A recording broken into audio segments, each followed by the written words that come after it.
Dzień dobry, czy raczej dobry wieczór. Witam Państwa bardzo serdecznie. Widzę, że tutaj jest dwóch nocnych Marków, czekało na wieczorną audycję. Witam serdecznie. Mam nadzieję, że czat działa. Marków czekało na wieczorną O, audycję. Witam serdecznie. Mam sekundka, bo tutaj się włączyła właśnie test, czy to działa. Ok. Jeśli ktoś może napisać na czacie, czy wszystko dobrze słychać. Zaraz, no przecież słychać, bo przecież sam siebie usłyszałem, po to był ten test. Przepraszam. Ok, a sam czat rozumiem, że działa.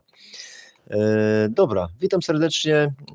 To jest taka spokojna, nocna, wieczorna audycja. Mamy teraz godzinę 0:44 w nocy.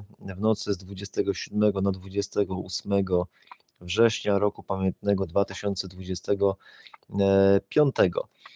Może się pokaże, że tutaj mówi do Was Ola. Witam serdecznie, dobry wieczór. Środek nocy.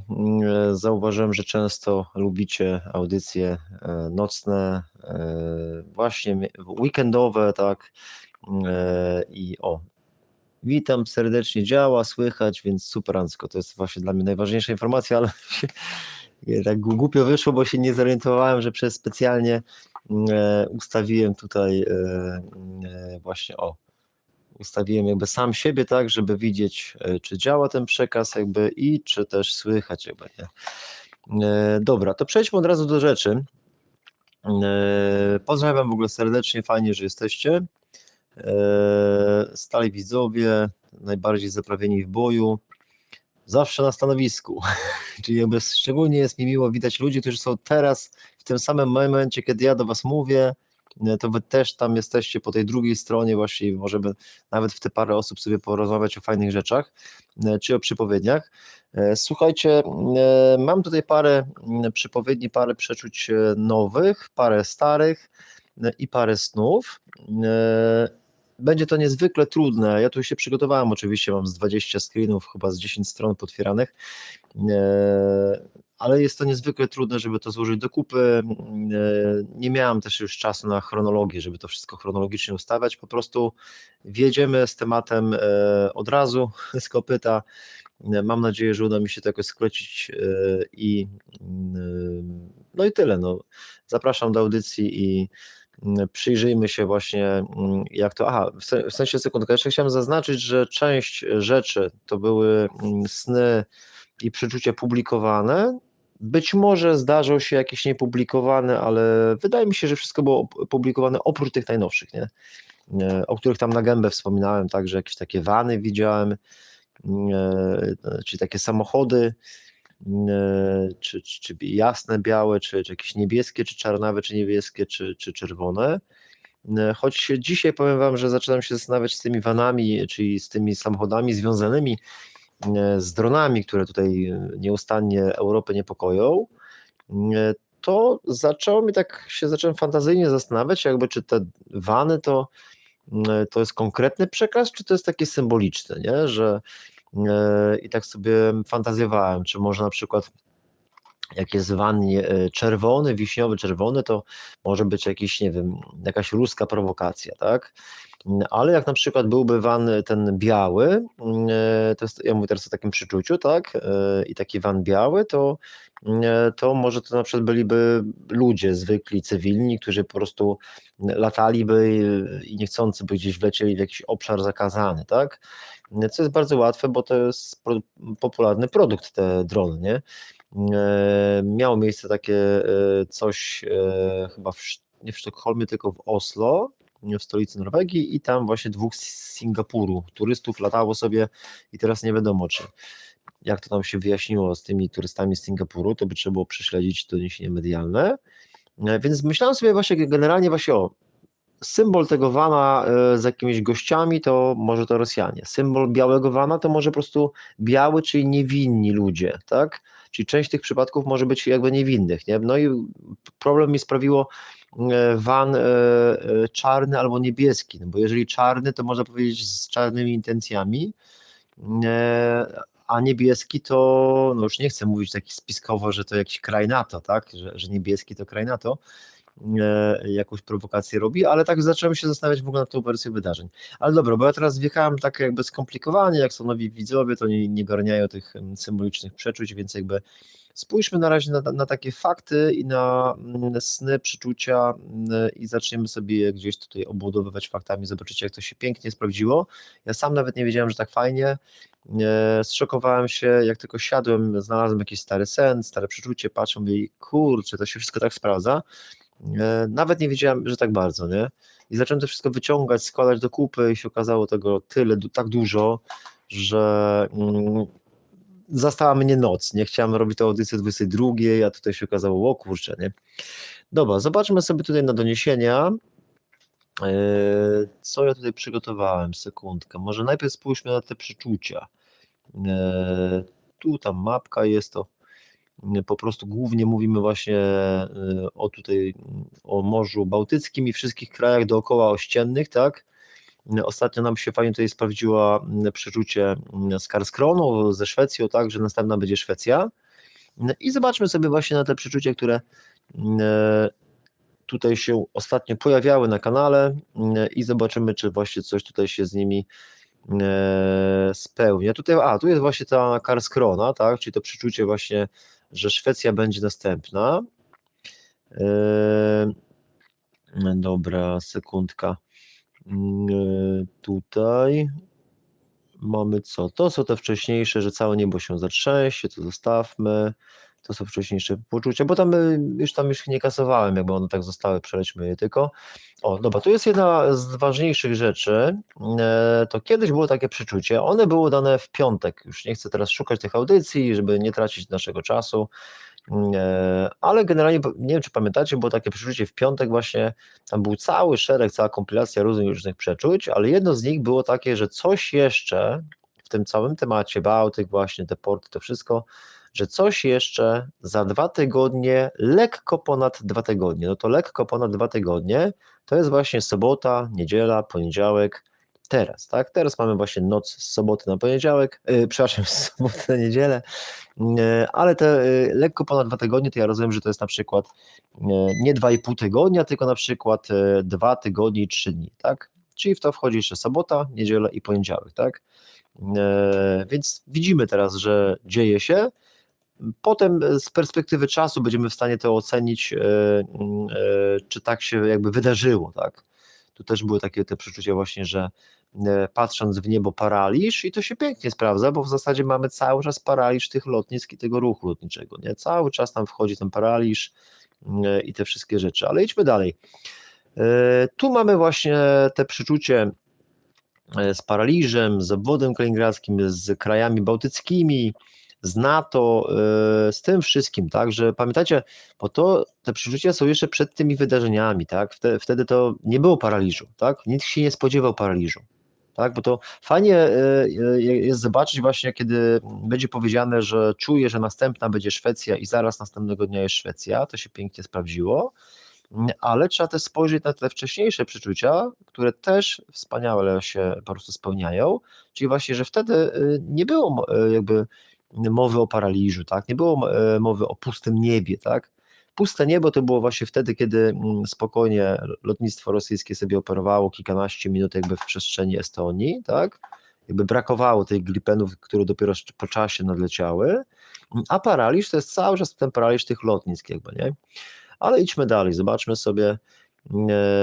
Tu chciałem wam przypomnieć też te wcześniejsze przeczucie, to było z tego wtorku, że było takie uczucie, że to niebo jest pełne jakby, tak, że wcześniej było puste niebo, może przybliżymy sobie, przepraszam, bo to się trochę, mają to 2 ekrany i się troszkę jeszcze nie ogarnąłem z tym wszystkim, ale z czasem się wyrobię.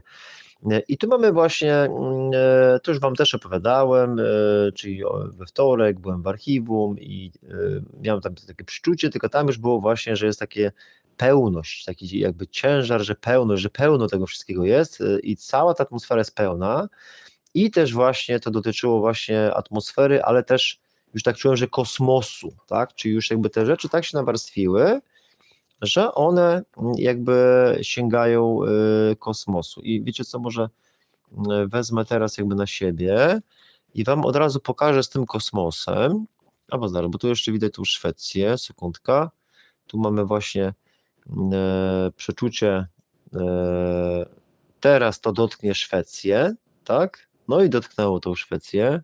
To już sobie robiliśmy ostatnią audycję. Dobra, idźmy dalej. A to jest ta Szwecja, to jest ta Karlskrona, dobra. Dobra, to ja będę tak przeskakiwał i zobaczę to, co jest jakby istotne w tym, co teraz a propos tego kosmosu, ok? A propos tego kosmosu, gdzie to jest? O, tu jest. Tu jest. Proszę zwrócić uwagę. Sekundkę, zobaczmy tylko jeszcze na kalendarz. Tu jest kalendarz. I widzimy, tak?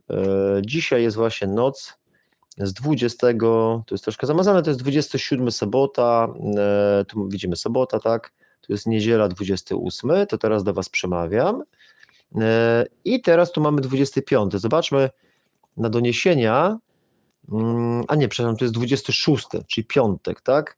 Kule światła mknęły nad Polską, tak? Kule światła, 26 września i minionej nocy mogliśmy podziwiać przelot kilku bolidów, tak?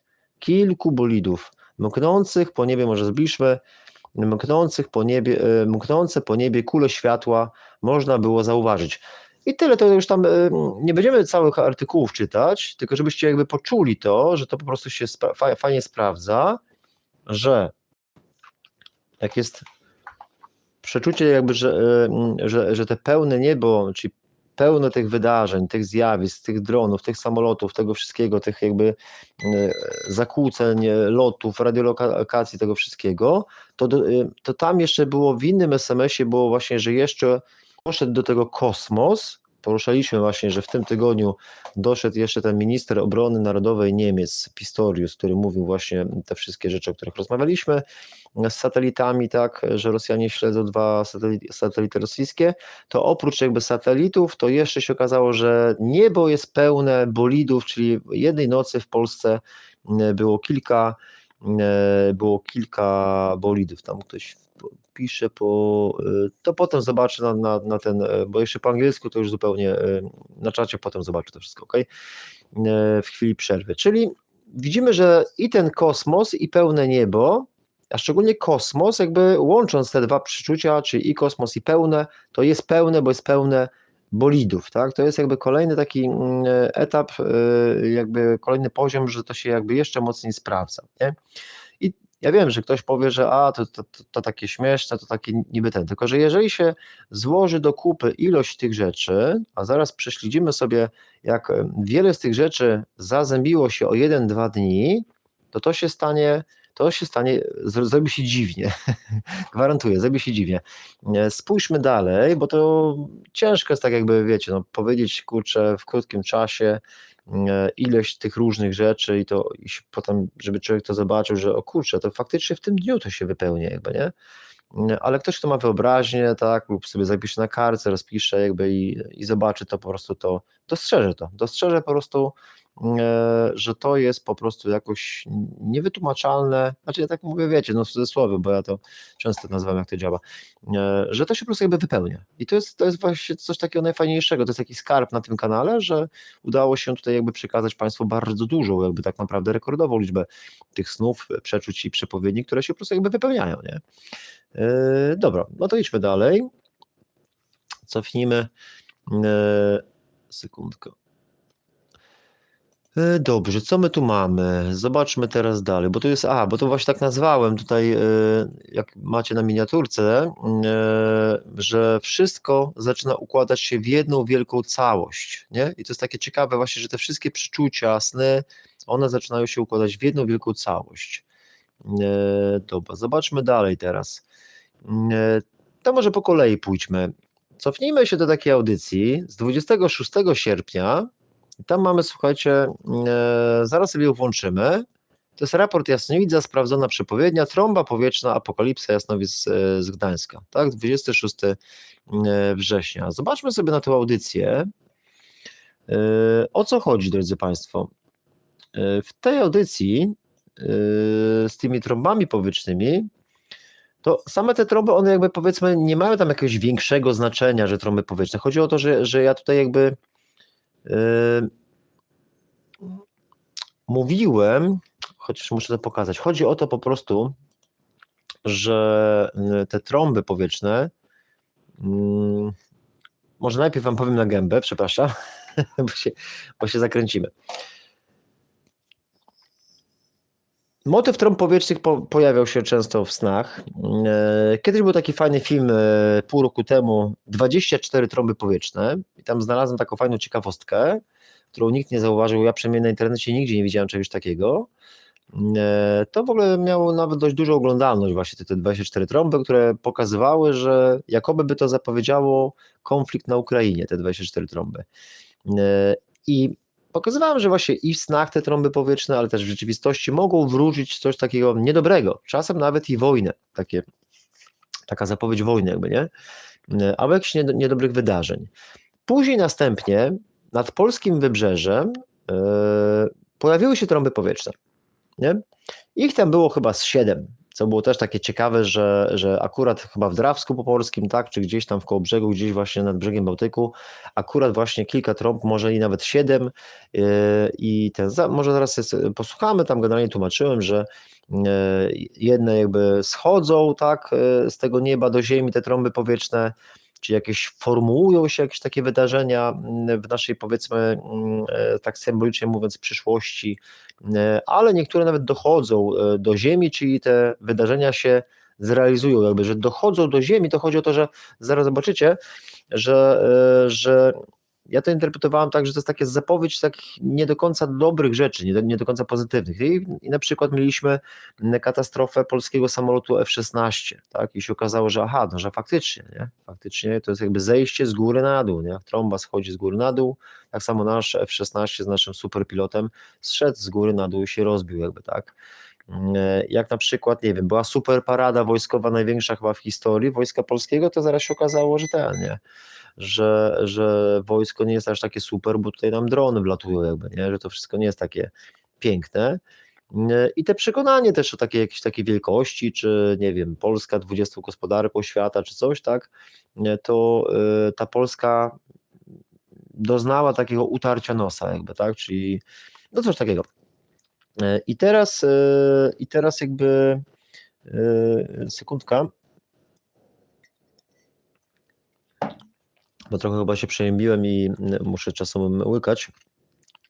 I chodzi o to właśnie, że te trąby, one się tam nawet pojawiały chyba w jakimś przeczuciu chyba, i potem ja pokazywałem, że to się w ogóle sprawdziło chyba co do dnia, bo w tym danym konkretnym dniu nawet było ostrzeżenie przed trąbami powietrznymi w Polsce, tak? Może sprawdźmy sobie to, bo to się pojawia w tej audycji, ale tam był też taki sen właśnie, sekundka, może on tutaj jest gdzieś pokazany. Dobra, nie ma go pokazanego, ale niektórzy z Was może pamiętają, tak, że był taki sen i on tam datę nawet wskazał 10 sierpnia i okazało się właśnie, że tego dnia były właśnie ostrzeżenia przed tym. Tu musimy sobie kliknąć właśnie zakładkę wideo, tak, nie na żywo, tylko wideo, i w tej zakładce wideo widzimy filmiki, tak, i tu jest właśnie, to jest chyba to, mi się wydaje, sprawdźmy. Sekundka, to jest, bo muszę datę zobaczyć. Gdzie to jest data?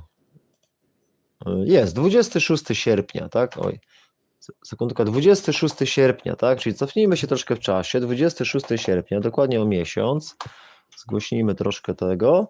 Puśćmy sobie ten kawałeczek, który na tym screenie pokazywał właśnie minutę, która to jest minuta, 10 minuta, 37 sekunda. No i mamy 10 minuta, 37 sekunda. Posłuchajmy 30 sekund. Upały. Ale w pogodzie będzie też niebezpiecznie. Instytut Meteorologii i Gospodarki Wodnej wydał dziś alerty o gwałtownych burzach. To alerty dla 7 województw. Instytut zaznacza też, że w tych regionach mogą pojawić się trąby powietrzne. O szczegółach. Czy ja się przesłyszałem, czy dobrze usłyszałem? Może przesłuchajmy jeszcze, żeby była pewność. O No dobra, gwałtownych burzach burzach. To alerty dla 7 województw. Instytut zaznacza też, że w tych regionach mogą pojawić się trąby powietrzne. No i okej, i chodzi właśnie o to, że jakby mogą pojawić się trąby powietrzne i tam po prostu dochodzi do tego, że ja tam omawiam to wszystko tak, że po prostu, o tu jest, tam jest ta data, no kurczę, że tam jest ta data, zobaczmy ją szybciutko. No gdzieś tam, no tam gdzieś to znikło. No chodziło też, że tam była ta data właśnie 10 sierpnia i tego dnia były te alerty i to się sprawdziło. O, tu jest nawet, tu jest właśnie nawet ten SMS jest na tej audycji pokazany i tam jest właśnie między innymi właśnie data 10 sierpnia jest nawet tak podkreślona, tak? I to się sprawdziło. Ale o co chodzi, że to się sprawdziło? Chodzi o to, już tam nie chcę znowu tego słowa rękojmia używać, ale to jest takie potwierdzenie, że te przeczucie jakby sprawdza się, tak? Jest z tą trąbą powietrzną, to się tam chyba nawet 2- czy 3-krotnie sprawdziło, między innymi z tą datą 10 sierpnia, co było wyjątkowe, bo te ramy czasowe to jest taka fajny taki unikat na tym kanale. I też później mijały dni i było takie wydarzenie właśnie, że gdzieś w Kołobrzegu czy w Drawsku widzieli kilka trąb powietrznych. I ja tam na jakiejś audycji mówię właśnie, że ja czuję, że to może być kilka takich trudnych wydarzeń, które się zbliżają w najbliższej przyszłości. I zaraz była katastrofa tego F-16. Może spójrzmy właśnie, co ja tutaj pozaznaczałem, czyli tutaj właśnie 26 sierpnia. Aha, i chodzi o to, że te kilka tych wydarzeń, to właśnie na przykład właśnie to wszystko z dronami, z tymi samolotami rosyjskimi, po prostu te wszystkie trudne wydarzenia, tak, łącznie właśnie z, o tu mamy 28 sierpnia, tak, czyli właśnie tam, pamiętajmy, audycja była z 26 sierpnia, tak, może spójrzmy jeszcze tam na inne, a tu jest 28 sierpnia, no i tam po prostu rozbił się ten F-16, ok, to już tam nie trzeba nad tym się rozwodzić, może to w ogóle skasujmy, żeby nam tego, ok, tu mamy 29 sierpnia, może zobaczmy, to jest SMS, nie, to jest SMS z 29 sierpnia o 1:17 w nocy i ja tam napisałem jakby, że te trąby, aha, czy to już jest po tym F-16, czyli mimo iż czyli te trąby były chwilę wcześniej, spadł ten F-16, a ja napisałem, że te trąby to było ostrzeżenie, tak? To było ostrzeżenie kilku formułujących się trąb. I tak, mówię tam właśnie, że był ruski dron, bo wtedy jeszcze był ten ruski dron chyba z tych Osin, tak? To było jedno wydarzenie. Dziś, czyli 20 chyba tam 6 czy 7 był ten F-16, bo nie pamiętam, kiedy on się rozbił. Dziś? To chyba, że to jakiś stary SMS, nie wiem, no nieważne, ale chodzi o to, że w tych dniach to było, tam już mniejsza z tym, to można wszystko tam prześledzić i otworzyć. Czyli jakby był ruski dron, jedno wydarzenie, było ten F-16 się rozbił, tak? I tu patrzcie, zapiszę, a jeszcze, tak, to jest istotne, a jeszcze coś na Morzu Bałtyckim może się stać, tak? Zwróćcie uwagę, 29 sierpnia, czyli teraz zobaczymy sobie coś, jakby, że to jest, to najprawdopodobniej to było tam gdzieś publikowane, tylko już nie będziemy tam tego szukać, czyli to wszystko tam można jakby sobie odnaleźć, nie? Czyli tu jest takie przeczucie, które się okazało, że kurczę, że przecież ono się sprawdziło. I też go nie zauważyliśmy. To jest tak samo jak z tym meteorytem 2 czy 3 lata temu, tak? Było w sierpniu przeczucie, w danym kraju, w dany dzień meteoryt i potem się okazało, że się sprawdziło i dopiero tam chyba kolega Paweł to tam zobaczył i dzięki temu właśnie potem robiliśmy audycję. I tak samo tutaj właśnie, ja tak patrzę, kurczę, przecież to się sprawdziło, nie? Tylko nikt tego nie zauważył. No i to jest ciekawe właśnie, bo to pokazuje, zanim jeszcze była ta akcja na Bałtyku, zanim to wszystko jeszcze było, jak już były negatywne wydarzenia, czyli był dron i był F-16 rozbity, czyli 2 wydarzenia, a ja mówię, nie, no zaraz, ale tych trąb było kilka, było 7. Niektóre z nich dosięgały ziemi, więc jakby zapowiadały jakieś negatywne wydarzenia, czyli będzie ich więcej, tak? Czyli dron, F-16, a jeszcze coś na Morzu Bałtyckim może się stać. Może na ćwiczeniach? Może na ćwiczeniach. No zaraz, jak na ćwiczeniach? No to może zobaczmy sobie wydarzenia, że co my tutaj mamy? Kolejny incydent, tak? Kolejny incydent na Bałtyku, rosyjski samolot nad niemiecką fregatą, ale kiedy? Podczas ćwiczeń NATO. Podczas ćwiczeń NATO, Neptune Strike, tak? Na Morzu Bałtyckim doszło do incydentu z udziałem rosyjskiego tego. My już mówiliśmy o tym wydarzeniu, ale chodzi o to, że to wydarzenie wpisuje się w ten wcześniejszy sen, czy przeczucie, bo już nie pamiętam, co to jest tam. To po prostu chyba jest zapisane w nocy SMS jakby, tak? O 1:00 w nocy 29 sierpnia. No niezwykle jest to ciekawe. Tu w ogóle jest też ciekawe, ja zauważyłem, że patrzcie, co ja to napisałem. Albo w czasie, że może się to stać jakby na ćwiczeniach, albo w czasie, czyli w dniach, gdy one są. W dniach, gdy one są. I zaraz sobie zobaczymy, co tam ciekawego się stało, bo nie uwierzycie.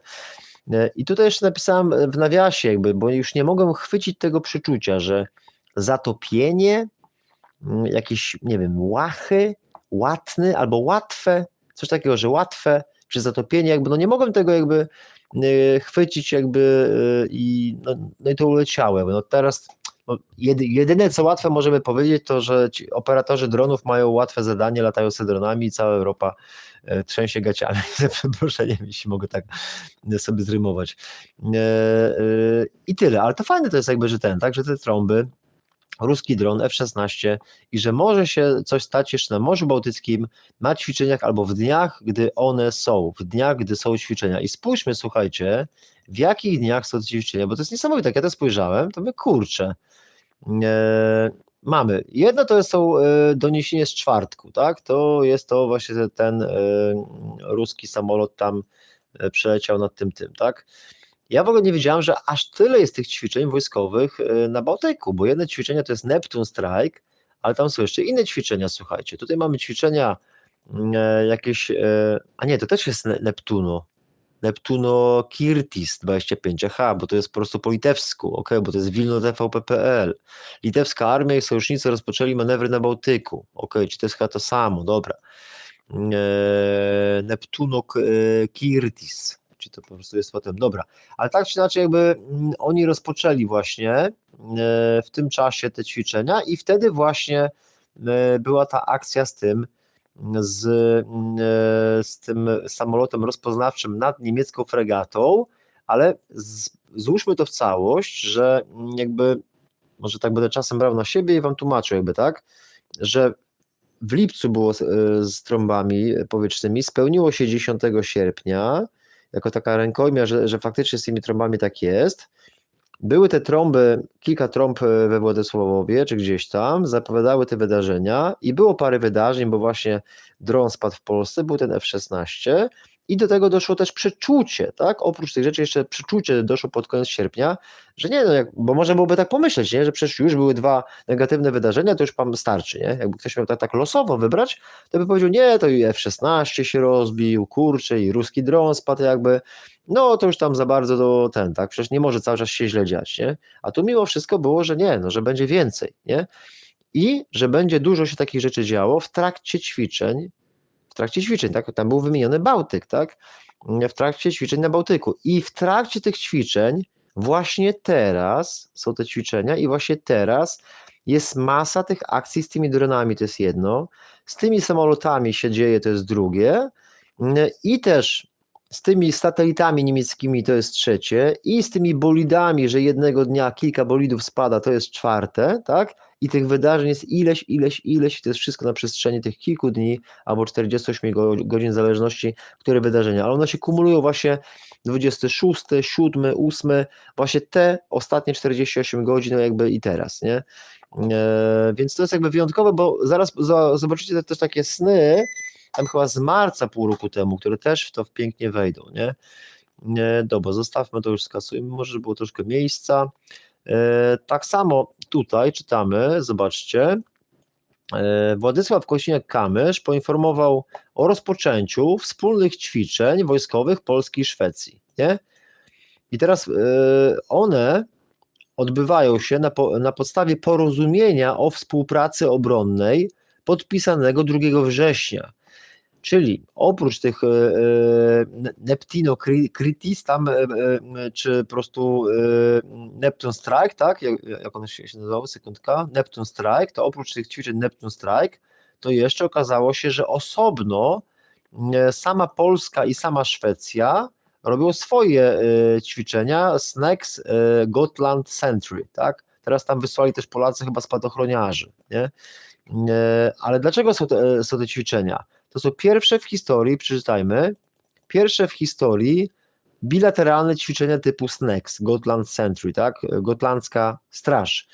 I tam czytamy, że one są w wyniku porozumienia o współpracy obronnej podpisanego z 2 września. Dlaczego jest to ważne, że z 2 września? Z tego względu, że te gadki, za przeproszeniem, o tych trąbach powietrznych były jeszcze w sierpniu, więc jakby to dodatkowo weszło, tak, że ja nie wiedziałem, że tam sobie podpisują jakieś specjalne układy i będą jeszcze kolejne dodatkowe ćwiczenia na Bałtyku, tak, jedne takie natowskie, czyli wszystkie kraje natowskie, szczególnie w basenie Morza Bałtyckiego, a osobne to jest właśnie Polska i Szwecja i Gotlandia i to wszystko, nie? Więc mamy jakby 2 ćwiczenia. Mieliśmy tam jeszcze, trzeba wspomnieć, że jeszcze było ten Eastern Sentry, to była odpowiedź NATO na te naruszenia przestrzeni powietrznej właśnie i szczególnie tu chodziło o ten napad dronów, niezależnie przez kogo wysłanych, to napad dronów właśnie przez wschód na Polskę i to było takie, przysłali do Polski systemy, ja nawet dzisiaj widziałem różne sprzęty na obwodnicę Trójmiasta, jechały właśnie. I chodzi o to, że jedne ćwiczenia natowskie, drugie polsko-szwedzkie i to jest w tych dniach. I jeszcze w odpowiedzi na te naruszenia tymi gieraniami i innymi właśnie te 20 dronów na Polskę, to jeszcze było te Eastern Sentry i jeszcze teraz się kończą te ćwiczenia szwedzko-finlandzkie, tak? Te 50 samolotów, o czym też rozmawialiśmy, czyli tych ćwiczeń jest bardzo dużo, ale część została wygenerowana przez te wydarzenia, tak? Plus oczywiście jeszcze jedne to jest właśnie Polacy, jakby tam podpisali sobie ze Szwecją, taką pierwszą w historii tą. Więc tego jest bardzo dużo i to jest ciekawe, bo to jest poczucie z sierpnia, że coś jeszcze będzie na Bałtyku, tak? I tutaj dookoła i to się dzieje, tak? Łącznie z tymi właśnie dronami w Karlskronie, czyli tej głównej bazie marynarki Szwecji, tak? I teraz zobaczmy sobie dalej, czyli są te incydenty, to wszystko się dzieje, jakby, tak? Ale to było przeczute w sierpniu, zanim to wszystko się jakby działo, nie? Dobra, idźmy dalej. O, to jest ten cały tydzień, który nas interesuje, nie? To widzimy, bo tam te jedne ćwiczenia, one się rozpoczęły 22 września, to jest też ciekawe. Sekundka, tam jest 2 września, o, chyba to skasowałem, kurczę. A nie, jest, przepraszam, jest pan Kosiniak, okej. Mamy tutaj ćwiczenia Polski i Szwecji na Bałtyku, może zbliżmy sobie to troszkę. I tu mamy właśnie Polska i Szwecja ruszyły na Bałtyk, pierwsze takie ćwiczenia, to jest istotne, bo oni dopiero 2 września to podpisali. Po tym, jak ja to jakby czułem, najpierw poczułem, potem podpisali, a teraz co? 22 września. 22 września, tak? To jest artykuł 22 września. Polska i Szwecja rozpoczęły, tak? Rozpoczęły, czyli kiedy rozpoczęły? No tutaj, tu rozpoczęły, 22 września. Co ciekawe, bo to tych elementów jest strasznie dużo i jakby ja nie jestem jak, nie wiem, pan Grzegorz Braun, że tak pięknie przemawiam, tak? Ale no można sobie to jakby, trzeba wysilić trochę właśnie umysł jakby, ale wiem, no pierwsza w nocy to ciężko może być, ale to może kiedyś można sobie to przypomnieć. Chodzi o to, że kurczę, to się mi jeszcze zamazuje, no, obraz zamazany, może wezmę na siebie. No chodzi o to, że chodzi o to właśnie, że to jest ten tydzień od 22 do 28 i to fajnie wchodzi, że też z 21 na 22 też we Francji drony naruszyły jakąś bazę wojskową NATO, francuską, ale oni poinformowali dopiero w czwartek, nie? Że to się tak wszystko czwartek, piątek skumulowało, nie? I w czwartek jakby Niemcy poinformowały, że Rosjanie śledzą im 2 satelity i w czwartek były te bolidy chyba, czy piątek, czy czwartek były te bolidy na niebie. W czwartek też poinformowali, że francuska baza była w niedzielno-poniedziałkowej nocy naruszona i to wszystko się skumulowało w czwartek, tak? A to jest ciekawe, bo 48 godzin wcześniej, we wtorek, ja poczułem, ale zaraz, teraz czuję, że niebo będzie pełne, przepełnione jakby i też kosmos czuję jakby, nie? I wszedł i kosmos z bolidami, satelitami, tak? I wszedł właśnie pełne tych dronów niebo, no bo to jest pełne, cały czas mamy teraz wszędzie są te doniesienia z dronami, tak? Więc jakby, jak to chronologicznie to prześledzicie, to mega wchodzi, nie? Ale zobaczycie, że to wchodzi jeszcze bardziej, nie? Idźmy dalej. To mamy właśnie te ćwiczenia. Dobra, balonik. Balonik w ogóle jest the best, mi się mega podoba. Tutaj przypomina taki stary sen. Zostawmy już tylko, to jest takie elementy zacząłem wyciągać ciekawe, nie? To jest 3 maj, sobota. To już było o tym kiedyś audycja, tam gdzieś dorzucałem ten sen. Po prostu był taki sen, że śnił mi się taki futurystyczny korytarz powietrzny z dronów transportujących towary gdzieś w powietrzu, nie? I to po prostu tak sobie wziąłem jakby, że że teraz te drony jakby zakłócają te korytarze powietrzne, ale to już tak dodatkowo, to już tam nie ma tego, możemy nawet skasować, tak chciałem tylko po prostu zarzucić coś takiego. O, to będzie gruby film, ale to za sekundkę. I teraz nie wiem właśnie, czy dawać najnowsze przeczucia, czy może te najnowsze to weźmiemy na koniec, bo to może się coś jeszcze pojawi, przepraszam. O, teraz wy będziecie ziewać, jak ja zacznę ziewać. Co tu jeszcze było? Dobra, to te przeczucia weźmiemy tego, dobra. To weźmy teraz, to weźmy tego. Dron balon, ok, to jest mega fajne, mi się to mega podoba, bo ja to w ogóle na początek mogłem to wziąć, kurczę. Słuchajcie, to jest czat, no, mnie to rozłożyło na łopatki, zobaczcie, poniedziałek, 31 marca, tak, godzina 3:54 w nocy, nie? Jaki sen to jest? Ja tam nawet chyba kiedyś tam wspominałem ten sen, ale wiecie, ja po prostu wrzuciłem tam jakby, że nie wiem, było to przeczucie, coś tam, jakiś sen, tak, nie wiem, co tam się w marcu działo ciekawego, pewnie o czymś gadałem i później właśnie wrzucam i potem ja patrzę, mówię, kurczę, przecież to jest, jak to się wchodzi niesamowicie. Zaraz się zszokujecie jakby, nie? Tylko postarajcie się jakby tak uruchomić wyobraźnię. Zobaczcie, poniedziałek, 31 marca, w nocy, w ogóle 3 w nocy, zapisuję sen. I o czym mówi ten sen? Ten sen mówi tak. Plaża, wieczorem, prawie noc, nie? A te drony, one latają właśnie wieczorami i nocą. Nie wiem, czy zauważyliście. Wiele doniesień o dronach jest właśnie, jak tylko zapadnie noc, głęboki wieczór, 21, 22, czasem one tam do rana latają, ale generalnie w godzinach wieczornych. Czyli ktoś się szykuje za dnia, jak zapada zmrok, to oni startują. Ja podejrzewam, że jeszcze jak jest ta jasność, to oni gdzieś idą, gdzieś usadawiają te drony w jakimś miejscu, jak nadchodzi ciemność, to wtedy startują od razu gdzieś z krzaczorów i tyle, nie? Dobra, i mamy tutaj właśnie tak, plaża wieczorem, może z plaży je wywalają, też możliwe, nie? Na plaży mało ludzi się kręci i plaża, prawie noc. Daleko zaszłem samemu. No to nie wiem, to może jest jakieś odwzorowanie tych audycji. Faktycznie. Słuchajcie, to jest odwzorowanie tych audycji, bo kiedyś jakby absolutnie ja bym się nie zgodził, w sensie nie dałbym rady, żeby robić audycję na żywo. Nie? Miałem za duży poziom wstydu, jąkałem się, trudno było się wysłowić, nagrywałem te filmiki, obcinałem te jakieś zająknięcia i to wszystko się przejmowałem strasznie, ojej, jeszcze negatywne komentarze i ta agresja, ale przez te kilka lat widzę, że się zahartowałem i że daleko zaszedłem samemu, nie? Że zaszedłem do takiego momentu, że mogę spokojnie robić te live'y, nie? I na żywo właśnie mówię, jakby robię te audycje i też na żywo nawet czasem jakieś powstaje jakieś przeczucie czy coś, nie?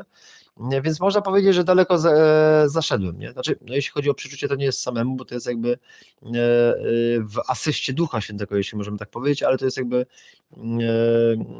tu chodzi tak ogólnie, tak, że nie chodziłem na żadną szkołę erudycji, tak, zresztą aż taki erudyta to ja tutaj nie jestem przecież, nie? Ale chodzi też, że w ogóle mogę mówić na live, nie? To jest osiągnięcie chyba, nie? Więc daleko zaszedłem samemu. Chyba Niemcy, zaraz zobaczymy, jak to się spełnia. Ludzie z psami. No, ludzie z psami to po prostu, no nie wiem, no ja zwracam uwagę na to, że jest dużo doniesień teraz w przestrzeni publicznej, tak, o psach, że tam gdzieś tam pogryzły, nie pogryzły. Zrobiło się tego coraz więcej. Jakby z miesiąca na miesiąc było tego coraz więcej. Teraz jest tego bardzo dużo. Stosunkowo, procentowo, jeśli chodzi o doniesienia w tym roku zeszłym, czy we wcześniejszych latach, to w tym roku rekordowo w ciągu ostatnich kilku miesięcy tych doniesień było najwięcej, jeśli chodzi o pogryzienia, czy jakieś inne rzeczy, nie? Więc te ludzie z psami, Blask Księżyca chyba, głos opowiada o wojnie. To na pewno starzy widzowie pamiętają, że tam był jakiś taki dziwny głos, opowiadał o wojnie, opowiadał o różnych wydarzeniach, opowiadał o III wojnie światowej i tam, że część państw jest przygotowanych, tak jakby wiedziały, co nadchodzi, część państw nie jest przygotowanych i takie rzeczy. I teraz zobaczcie, co tu się dalej dzieje, bo to jest, kurczę, komedia. Plus balon, myślnik, dron. Jak ja to zobaczyłem, to mi się tak śmiać chciało, no że nie mogę wytrzymać, słuchajcie.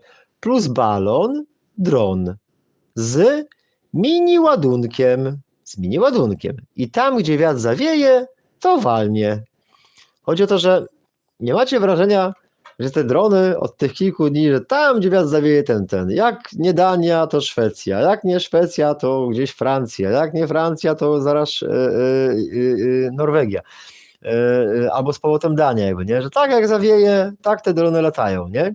To jest takie, pokazuje, jak to się fajnie jakby sprawdza. Tam, gdzie wiatr zawieje, to walnie. I rafineria w tych Niemczech, czy to tylko przykład?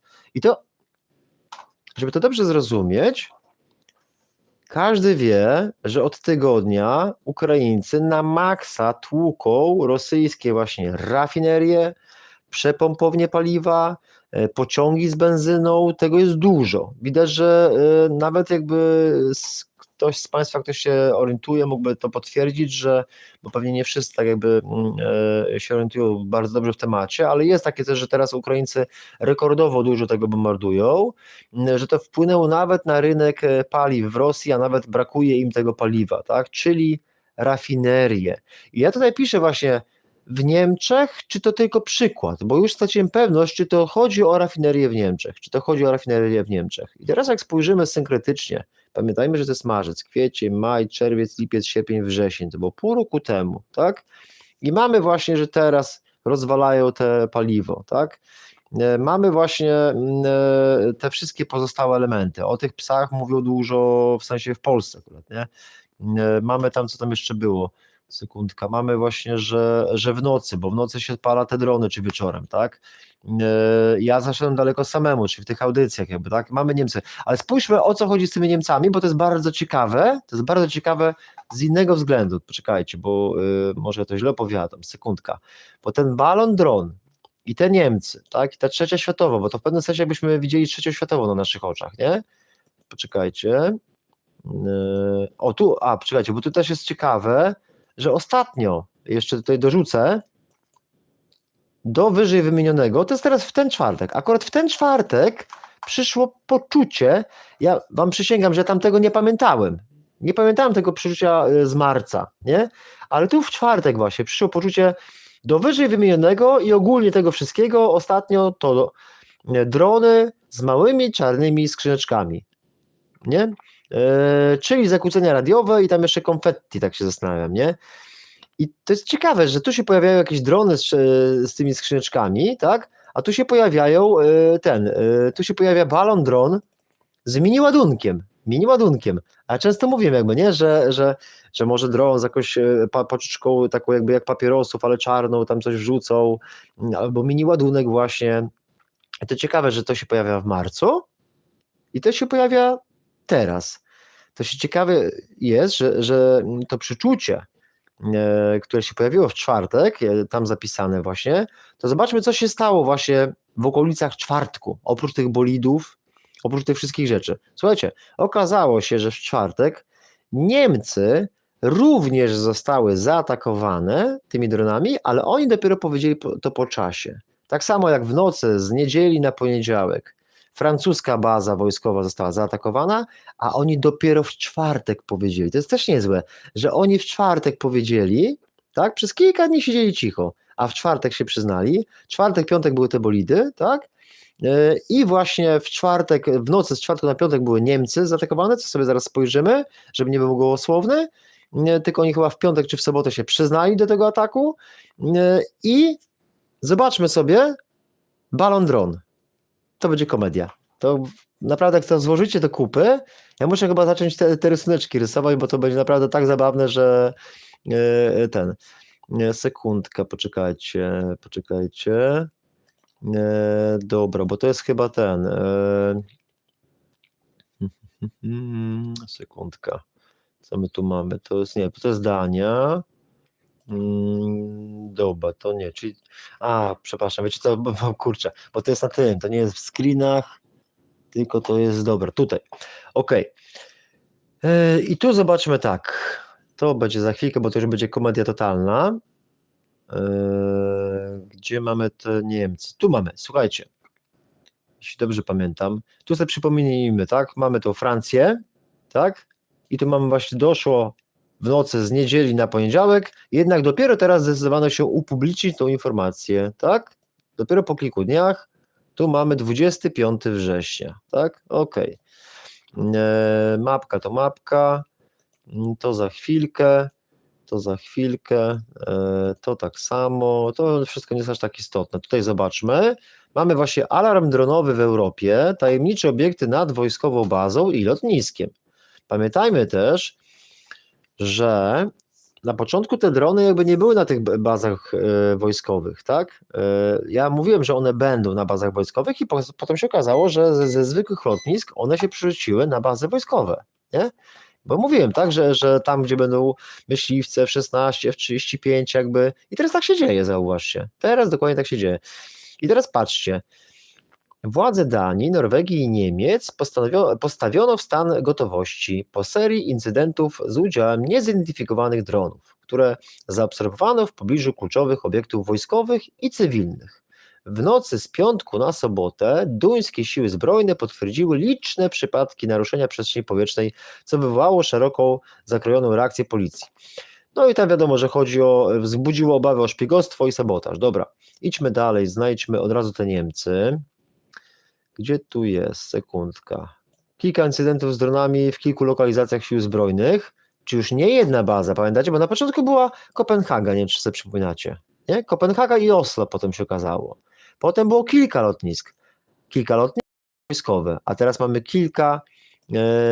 kilka incydentów z dronami w kilku lokalizacjach sił zbrojnych, tak? Czyli to idzie, widzicie? To jest ważne, bo na początku nie było w ogóle tego, nie? Na początku było Kopenhaga tylko, lotnisko cywilne, ktoś lata i ten. Potem Oslo, tak? Potem się okazało, że w ogóle jest Francja i baza wojskowa i ten, tylko oni nam o tym nie powiedzieli, trzymali to w tajemnicy przez 4-5 dni. To ważne jest, nie? Bo ja uważam, że tak często się dzieje, właśnie oni nie mówią nam i zrobimy sobie takie audycje właśnie znowu o asteroidach kosmicznych. Mam takie obawy, że jak będzie faktycznie szła asteroida, to oni nam za dużo nie powiedzą. Dokładnie w tych filmach takich science fiction amerykańskich, nie? Żeby tam popłochu nie wzbudzać i ten, nie? I teraz, i to jest ciekawe, że teraz to się tak eskalowało i teraz jest kilka jakby baz lotniczych, nie? W sensie kilka baz wojskowych, nie? Dobra, idźmy dalej. Sekundka. Informacje pochodziły zarówno od obywateli, jak i tego wojska, chociaż nie ujawniono konkretnych miejsc.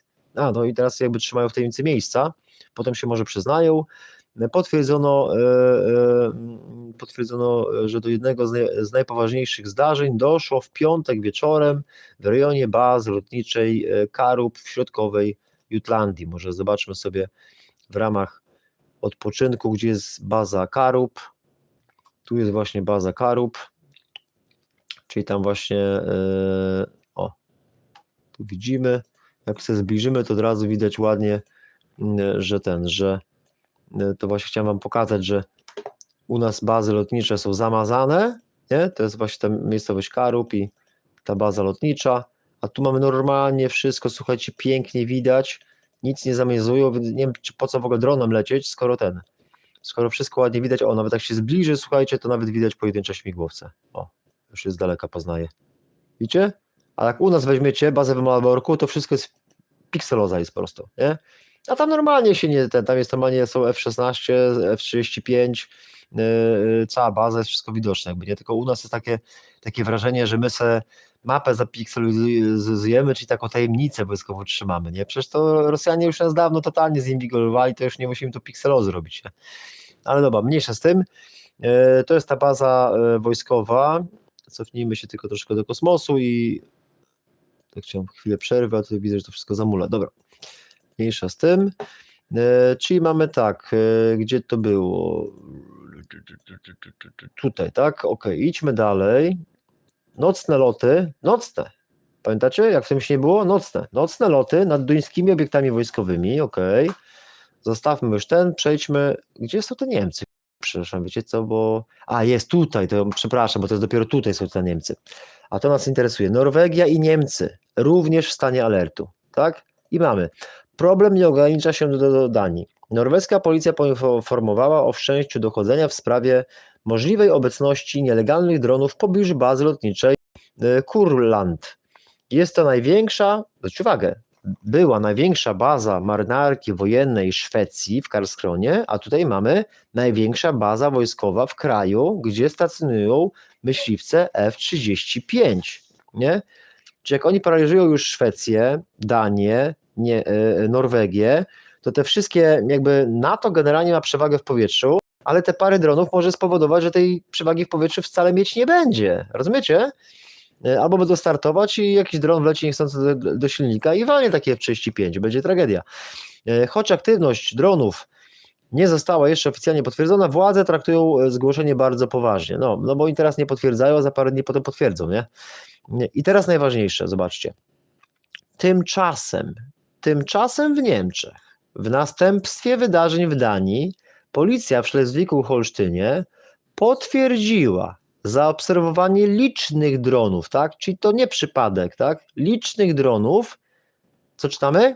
Nad terytorium landu w nocy, jak w tym śnie, w nocy z czwartku na piątek. Dlaczego ja tak zaznaczam te w nocy, drodzy Państwo? To tam jest dalej, tam, że chcą zrobić wzmocnienie obrony antydronowej i cała reszta. Bo my na tym kanale skupiamy się głównie właśnie na proroczych przeczuciach, tak? I tutaj jest właśnie w nocy z czwartku na piątek, liczne drony, tak? Z czwartku na piątek, ale oni nam to powiedzieli dopiero dzisiaj, to jest artykuł z dzisiaj, ja wiem, że to jest jakby dzisiaj oni się do tego przyznali, tak? Czyli też z takim opóźnieniem, nie tam 5-dniowym jak Francuzi, ale tam powiedzmy 24 godziny opóźnienia. I o co chodzi? Chodzi o to, że mamy w obrębie, tylko wiecie co, bo to razi strasznie po oczach, mamy w obrębie tych 24 godzin czy 48 niezwykłą kaskadę, jakby kumulację tych rzeczy, tak? Czyli mamy w czwartek właśnie, Pistorius mówi o śledzeniu tych satelitów, nie? I zaraz tej samej nocy wieczorem drony w Niemczech też latają. Znaczy tak łączyć właśnie te fakty, tak? Czyli wcześniej nie latały, a tutaj Pistorius właśnie żali się, że tutaj Rosjanie śledzą nam 2 satelity i jeszcze kto wie, czy nie będą broni kosmicznej, w sensie atomowej w kosmosie robić, tak? I zaraz tej samej nocy Schleswig-Holstein to jest północne Niemcy, nie? Jeśli dobrze pamiętam. Czyli z Danii do północnych Niemiec, nie tam gdzieś pod Monachium, tak? Tylko do północnych Niemiec jest w miarę blisko. To by sugerowało, że to ze statku tutaj właśnie na zachodnim Bałtyku lub samochodzikiem. Ja tam jechałem, ja tam dokładnie objeżdżałem właśnie z Oslo do Malmo słynnego, tak, bo jest dużo imigrantów teraz, właśnie tym najdłuższym mostem w Europie i takim tunelem pod tymi ciśnieniami duńskimi przez Kopenhagę właśnie Niemcy, aż do Gdańska sobie jechałem samochodem kiedyś i więc to by wskazywało, że tutaj się minister obrony narodowej Niemiec się żali, no to samochodzik, cyk, 3-4 drony i atakujemy, nie? Ale chodzi o to, że to wszystko jest w tych przeczuciach, nie? I to się tak pięknie zazębia. Może zobaczmy właśnie, bo to może niepotrzebnie za bardzo się rozgaduje, tylko tak może niepotrzebnie chcę to za bardzo wytłumaczyć jakby. Ale zobaczmy, sekundka. Co wam chciałem pokazać? To za chwilkę. Gdzie jest ten balon, kurczę? Miał być balon? Kurczę, miał być ten balon. Sekundkę, czyżbym ja go gdzieś zgubił? Czy on jest w tych screenach? Sekundkę, dajcie mi sekundkę tego. Pamiętacie, tak? Tam był balon dron, tak? Tutaj właśnie w tym z 31 marca był balon dron, te rafinerie, tak? Te mini ładunki. Zwróćcie uwagę, pół roku temu się pojawiły mini ładunki i dokładnie w czwartek pojawiło się przyczucie z tymi mini ładunkami, nie? Dlaczego o tym mówię? Dlatego, że 27, tak, czyli w sobotę rano, balon z pakunkiem jeszcze, mini ładunek, nie? Mini ładunek. Balon z pakunkiem wylądował na parkingu w Białymstoku. Zobaczcie. Komedia, nie? Tu nie chodzi o to, że to jest jakiś atak hybrydowy, tak, ten balon. Chodzi o to, że on się pojawia pół roku temu, tak? Że on się pojawia pół roku temu. Balon dron, rozumiecie? I drony atakują, i balony atakują. I kiedy ten balon się pojawia? Pojawia się, w sensie oni go mają, w nocy pewnie leciał, z 26 na 27, a dzień wcześniej, zaraz, w sensie tak, dzień wcześniej Niemcy zostały zaatakowane, ale 27 ujawniły to, że zostały zaatakowane, tak? Balon dron. Ujawniły, że zostały zaatakowane dronami, tak? Właśnie to wam chcę pokazać jakby, nie? Że to się tak zazębia. Czyli jest artykuł z 27, że Niemcy się przyznały, że też zostały zaatakowane i 27 jest w innym miejscu artykuł balony tutaj nam przelatują, tak? Dobra. No ja to jakby tak postrzegam jakby, tak? Ja to tak interpretuję. Mamy tutaj właśnie balon z pakunkiem wylądował w Białymstoku. Mało tego, tych balonów jest tam więcej. Potem jest teraz, kilka kilometrów dalej znaleziono kolejny balon, nie? No i tyle, to jest takie zabawne i w ten sposób się właśnie spełnia to przeczucie jakby, tak? Pamiętajmy, że to są te dni, które też były te ćwiczenia, tak? Że te ćwiczenia, jedne nasze polskie ruszyły od 22, tak? I na tym całym spektrum tego czasu to się wszystko wypełnia, tak? Najpierw było puste niebo, potem było pełne niebo, już wam powiedziałem jakby dlaczego jest pełne, ale tutaj ten czas, te kilka dni to jest jakby taka totalna jakby eskalacja, nie? Te pojedyncze drony zamieniły się w dziesiątki dronów, w dziesiątki przypadków, w dziesiątki lotnisk, baz wojskowych, jeszcze jest mowa o satelitach te ostatnie dni, czy 48 godzin, o kilka bolidów w Polsce, teraz ten balon jakby, to wszystko właśnie się wypełnia, jeśli tak spojrzycie właśnie na to tak jakby synkretycznie, jakby tak łącząc to wszystko, mamy te bolidy, no i też oczywiście wszystko się łączy z tymi trąbami powietrznymi, które jakby zapowiadały, że takie różne trudne wydarzenia mogą przyjść jakby, tak? Dobra. W czasie, gdy te rafinerie płoną, ale już nie wiedziałem, czy to chodzi o niemieckie rafinerie, czy no wychodzi na to, że w tym czasie, te kilka dni, ten tydzień czasu właśnie płoną te rafinerie rosyjskie, tak? I być może dlatego Rosjanie wysyłają, tam jedni powiedzą, że Rosjanie, inni, że nie Rosjanie. Możemy tylko naukowo stwierdzić fakt, że drony faktycznie latają, tak? No niesamowite to jest jakby, tak? Wieczorem, w nocy, tak? Kto wie, może się okaże na końcu, że z plaży je wypuszczają. A to wszystko jest jakby element tej III wojny światowej. Dobra, idźmy dalej, bo oprócz balonu i dronu jest coś jeszcze lepszego, słuchajcie. Zaraz wam pokażę. Jest. Słuchajcie. Konfetti.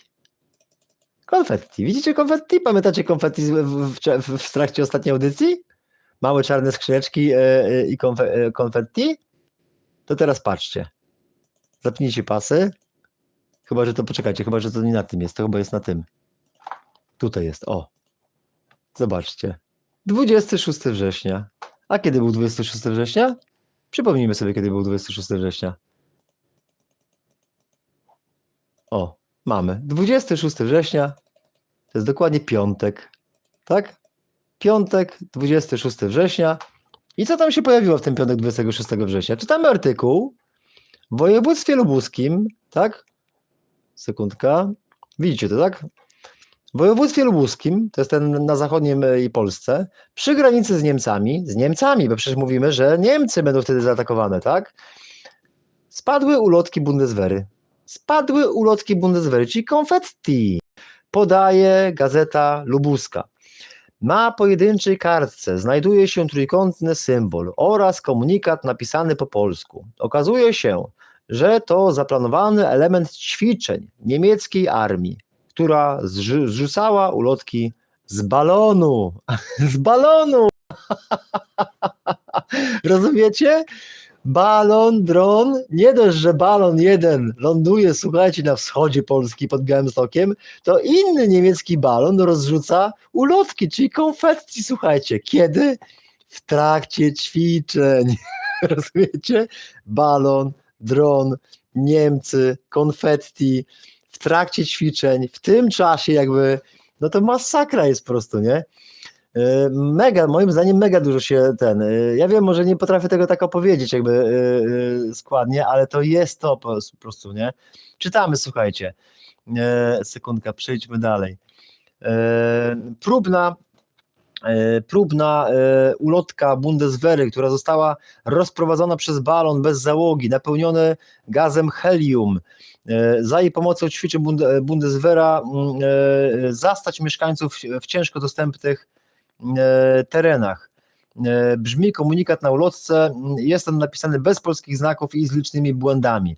Niemieckie wojsko zwróciło się z prośbą do osób, które znajdą ulotkę, by na podany adres przysłały informację, jaki symbol widnieje na ulotce. Dziękujemy za współpracę. Czytamy na końcu tej ulotki. Czyli po prostu bo tam jest takie zdarzenie, sobie wspólnie ćwiczą, może przeczytajmy. Niemieckie ulotki w Polsce, Lubuski Urząd Wojewódzki tłumaczy, okazuje się, że zrzut ulotek to element ćwiczeń niemieckiego wojska. Znaczy w sumie to bardzo dobre ćwiczenia, ja myślę, że w Polsce też powinni ćwiczyć, bo zaraz wam wytłumaczę, przeczytajmy do końca. Polsko-niemieckie Centrum Współpracy Służb Granicznych, Policyjnych i Celnych w Świecku, o kurczę, oj, przestawiło mi się, sekundka, w Świecku poinformowało Lubuski Urząd Wojewódzki o ćwiczeniach prowadzonych przez wojsko niemieckie. Urząd przekazał tę informację do powiatów, tak? W ramach ćwiczeń z balonu wypełnionego helem zrzucano ulotki w języku polskim i niemieckim. Ze względu na wieczną pogodę część z nich mogła przenieść się na terytorium Polski, w tym na obszar województwa lubelskiego. Czytamy w komunikacie urzędu. I to są takie te ulotki, widzimy, tak? Możemy sobie ją powiększyć, nie wiem, czy ona, może inaczej, może weźmy, otwórz grafikę w nowej karcie, może takie coś, bo tu jakieś Facebooki się chwilają, to nie. O, i to jest to właśnie, a tylko nie możemy tego za bardzo powiększyć. No, ale nieważne, to jest ta ulotka generalnie jakby, tak? Czyli to jest te nasze przysłowiowe konfetti, które właśnie widzimy, że nam się pięknie sprawdziło. To jest fajne, słuchajcie, bardzo fajnie, mi się to spodobało, słuchajcie. Wiecie dlaczego?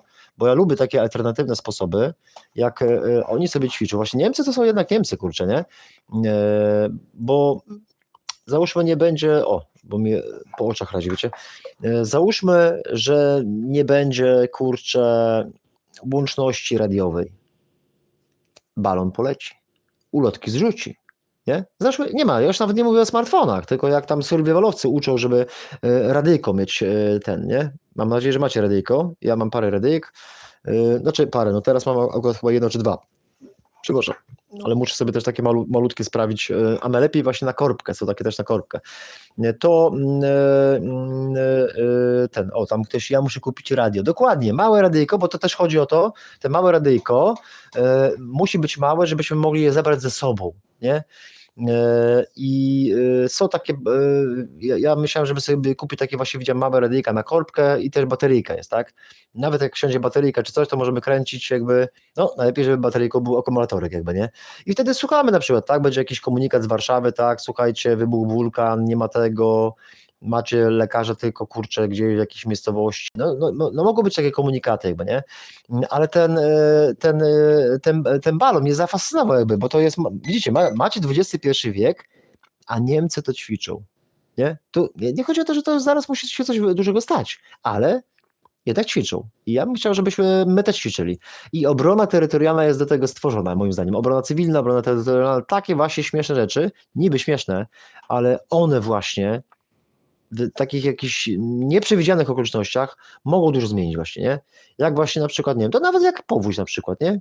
Siadły stacje, komórki mogłyby nie działać, RCB nie dojdzie, a balon zrzuci na przykład, słuchajcie, musicie poczekać 48 godzin, wtedy przyleci eskadra Black Hawków, będą wodę wam dawać i coś tam na przykład, nie? Po prostu informacji, przekaz informacji, nie?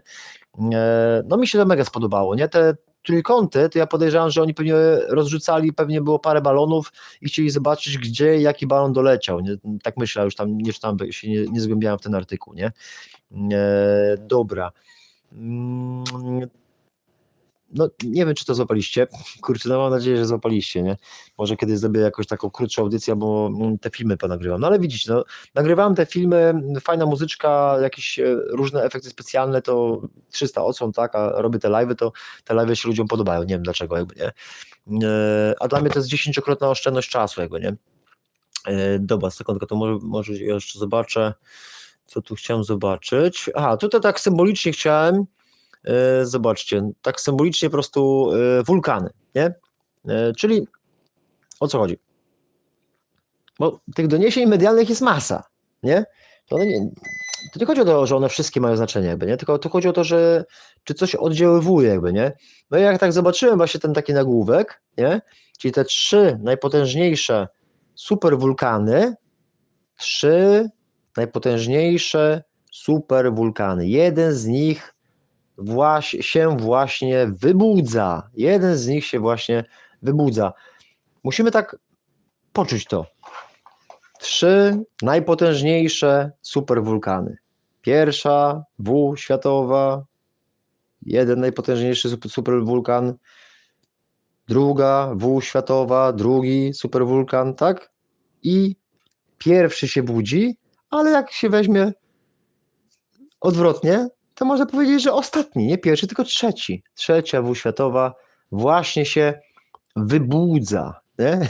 Wybudza, czyli widzimy i tu na Polskę, i na te wszystkie kraje, i te drony latają jakby, i ten sen z pół roku temu, z marca, tak?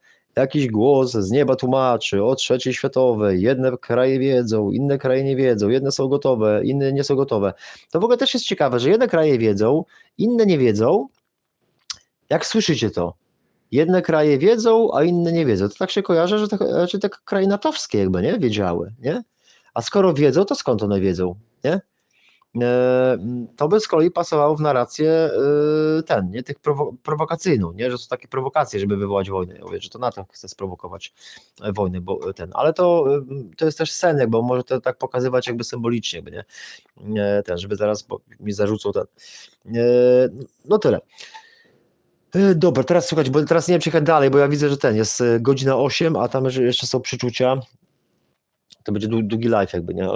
Albo przerwiemy i jutro do tego wrócimy, do najświeższych przeczuć, albo bo to są witaminki, może wezmę lepiej tą szałwię. Sekunda.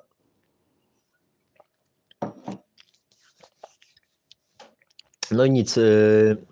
Dobra, to może podsumujmy i wtedy ja zdecyduję, czy moje gardziołko wytrzyma, czy to już jest w ogóle za 8, druga w nocy i może bo ja tam na gębę mówiłem, tak, że mi się kojarzą tam wany, tak, samochody różnych kolorów, goście, tam gdzieś jakieś, nawet język ukraiński się pojawił, ale to już nie chciałem tego przesądzać to chociaż z tą Holandią zróbmy, dobra, to zróbmy zróbmy Holandię, a potem najwyżej to rozwiniemy. Dobra, Francję wyłączmy już. 3 najpotężniejsze wulkany wyłączmy. Drony nad Holandią zaraz zrobimy. To zaraz zrobimy. Dobra. To są te Niemcy. Dobra, Niemcy wyłączmy. Chociaż, no dobra, to wyłączmy. No. Ważne, żebyś, ja będę pamiętał, tak, że w nocy z czwartku na piątek, tak, Niemcy były zaatakowane. Przyznali się w sobotę, tak? Dobra, wyłączmy. To jest piękne, te niemieckie ulotki i Bundeswehra na tych balonach to jest naprawdę, kurczę, nie? Niemiec wie jak, kurczę, nie? trenować. Powinniśmy też jakby, no musimy się uczyć od Rosjan, musimy się uczyć od Niemców, musimy się uczyć od Ukraińców. To nie jest nic złego, słuchajcie, uczyć się właśnie od innych nacji, jak powinniśmy działać właśnie w tych różnych sytuacjach. No, moim zdaniem po prostu, nie? Sekundka, bo tu jeszcze chciałem wam pokazać, bo to nie jest w tym filmiku, tylko to było w tym drugim. To takie małą przerwę zrobimy, żebym sekundkę odpoczął. O, tu na miniaturce jest, nie wiem, czy to widzicie, a może w sumie to sprawdźmy. Kliknijmy to. I czy jest jakieś odwzorowanie rzeczywistości? Czy było jakieś wydarzenie, które zapowiadało te wszystkie wydarzenia, które miały miejsce? Dobra, to zostawmy, tylko, bo tu zaraz przewinimy. Tu w ogóle ja wam powiem, to były mega analizy, patrzcie, no przecież kurczę, jest normalnie ładnie pozaznaczane wszystko, ładne analizy, leci muzyczka, nie, może puśćmy to, nie? Leci muzyczka. 7-8 dni niezależności, ile było tych trąb, ale generalnie posługujemy się tą zasadą 7 biblijnych dni właśnie, że po 7 biblijnych dniach. No i to jest fajne właśnie, nie? Że i muzyczka leci, i te tu prospekty właśnie, i napisy się pojawiają, jakby takie dopracowane były audycje, one wymagały ode mnie dużo pracy, a to się okazuje, że live'y się robi i w ogóle nie? O wiele lepiej te live'y idą, jestem naprawdę zszokowany. Ale dobra, przewijmy tylko, żeby zobaczyć słuchajcie, nam się powinien tu podświetlić te trąby, gdzie one są, no. Gdzie są te trąby? O, tu, proszę bardzo. Widzicie? To są te trąby i właśnie ja tam tłumaczę właśnie, że tutaj jedna dotyka ziemi, czyli jakby z nieba na ziemię, to jak trochę jak ten F-16, nie? By się skojarzyło, nie? Inne właśnie w połowie, inne dopiero jakby zaczynają tam, ich było chyba z 7 jakby, nie? I że to jest taki symbol jakby, poczekajcie. Tego 15 nastąpiła trąba powietrzna. Następnie inne wydarzenia, te, które do połowy, tak, są tutaj, to jest na przykład właśnie te 800 plus dla Ukraińców, czy to właśnie jak tam, Aha, bo tam, bo ja to interpretowałem na tamten czas, na sierpień, że 800 plus i tam się burzą i grożą, tak, wygrażają. Dobra, no teraz jakby z kolei wchodzi nam jakby z tym konfliktem zbrojnym jakby, nie? No nic, tak czy inaczej, fajny to jest. To tak chciałem tylko pokazać, dobra. To zobaczmy teraz tylko na te doniesienia. Tu mamy co? Rosyjskie podniebne prowokacje, NATO z nową deklaracją, to są dzisiaj coś mam na myśli, nie teraz niedzielę, tylko sobotę wieczór o 20, tak, i tam Sojusz Północnoatlantycki poinformował w sobotę, że NATO będzie prowadzić jeszcze bardziej wzmożoną czujność dzięki nowym, wielodomenowym zasobom w rejonie Morza Bałtyckiego, to pokłosie ostatnich powietrznych prowokacji Rosji. No i tam generalnie będzie fregata będzie sobie pływała, tak, wzmacniają siły jeszcze bardziej, tak, ale to oni nie opanują tych dronów, no ludzie. I tyle. Chcą poszerzyć tą misję NATO Baltic Sentry i tak dalej. Tam wspominają właśnie uszkadzanie kabli energetycznych, łącz telekomunikacyjnych, gazociągów na dnie Morza Bałtyckiego. No dużo tego wszystkiego jest, kurczę, i to zobaczcie, że to nie jest północne, Atlantyk czy inne, tylko normalnie bałtyckie. Tu gdzie ja mieszkam w Gdańsku, jakby na tym, nie? Niesamowite to jest, że tu się to wszystko ten Nord Stream. Dobra. Zobaczcie, tu mamy w piątek, duńska policja podała informację o zarejestrowaniu kolejnych 500 zgłoszeń o latających obiektach na terenie kraju. 500 zgłoszeń. Dobra. W związku, to jest piękne zdanie, w związku, zaraz zobaczę na te, co tam piszecie, bo tam coś mi się miga, w związku ze wzmożoną liczbą rosyjskich ataków dronowych skierowanych m.in. na Polskę, Estonię i Danię, NATO przeprowadziło na Morzu Północnym ćwiczenia Neptune Strike, mające zwrócić uwagę na aktywność wojsk sojuszu blisko wschodniej flanki. Dobra, czyli tam sobie dodatkowo w manewrach bierze udział m.in. największy i najbardziej zaawansowany technologicznie lotniskowiec amerykański USS Gerald Ford. O kurczę, to przepraszam, ale słuchajcie, już mi trochę głos wysiada, ale ja nie wiedziałam, że oni to wysłali że kurczę, to zaraz, sekunda, to faktycznie jest mega odpowiedź, bo to jest dzisiaj, aktualizacja tam chwilę przed 21, tylko to na Morzu Północnym, rozumiem, tak? Bo to jakby na Morzu Bałtyckim będzie wielodomenowe, to słuchajcie, ja wam powiem, te wielodomenowe to znaczy się, że oni puszczą pewnie takie duże drony bezzałogowe latające i będą tam jeszcze bardziej tutaj sterowały, ale się zszokowałem, że zrobili ćwiczenia Neptune Strike na Morzu Północnym, tak? Na Morzu Północnym i że w manewrach bierze udział największy i najbardziej zaawansowany technologicznie lotniskowiec amerykański. No to jest już mega ważna rzecz. Oprócz sobotniej deklaracji o wzmożonej obronności nad Bałtykiem, NATO rozpoczęło m.in. misję Wschodnia Straż, tak? O kurczę. No to jak oni tutaj Forda wysłali, znaczy one szybko pływają, bo one mają napęd atomowy jakby, nie? Ale to jestem zdziwiony, że to kurczę, chyba ten Trump tutaj teraz nie rzuca tych słów na wiatr, bo oni tutaj też się odgrażali. O kurczę. Nie, bo słuchajcie, ja się skupiłem na tym, że nie wiecie, że sen pół roku temu, dron, balon, konfetti, jakby te wszystkie elementy, które się sprawdziły, a tu widzę, że to się tak szybko dzieje, że mega szybko się dzieje jakby, nie? Sekundkę odpocznę i zobaczę na to, co piszecie, dobra? Chociaż luknę i zaraz jedziemy dalej. Czat na żywo.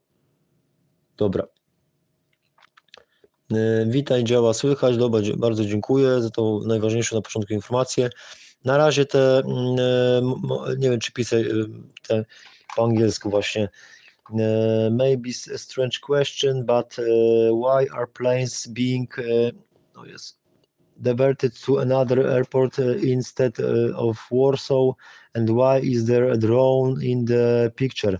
Czyli jakby może dziwne pytanie, ale dlaczego samoloty były jakby przekierowywane na inne lotnisko zamiast do Warszawy i dlaczego tam jest jakby dron na obrazku? A to rozumiem, że ten pan Peter R. się odnosi do miniaturki zapewne. The drone is now gone, but was in view all evening. Number test 611. Sorry, the drone image are back. A co ma na myśli, kurczę, że I use AirNav radar. Aha, on na tym radarze patrzy internetowym, dobra. I tam widzi radar jakby dobra. In the you can see everything that flies in the air. No dobra, ale rozumiem, że że ten dron teraz w Warszawie lata? Czy tylko loty są przykierowane? Dobra, to mniejsza z tym, że dziękujemy, że ktoś spoza Polski słucha.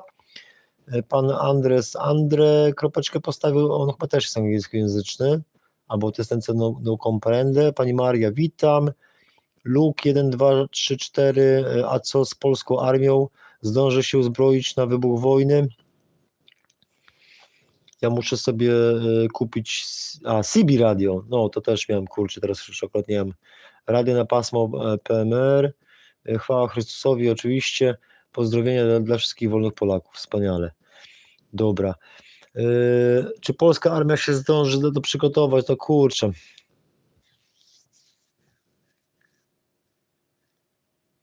Znaczy wiadomo, że nie.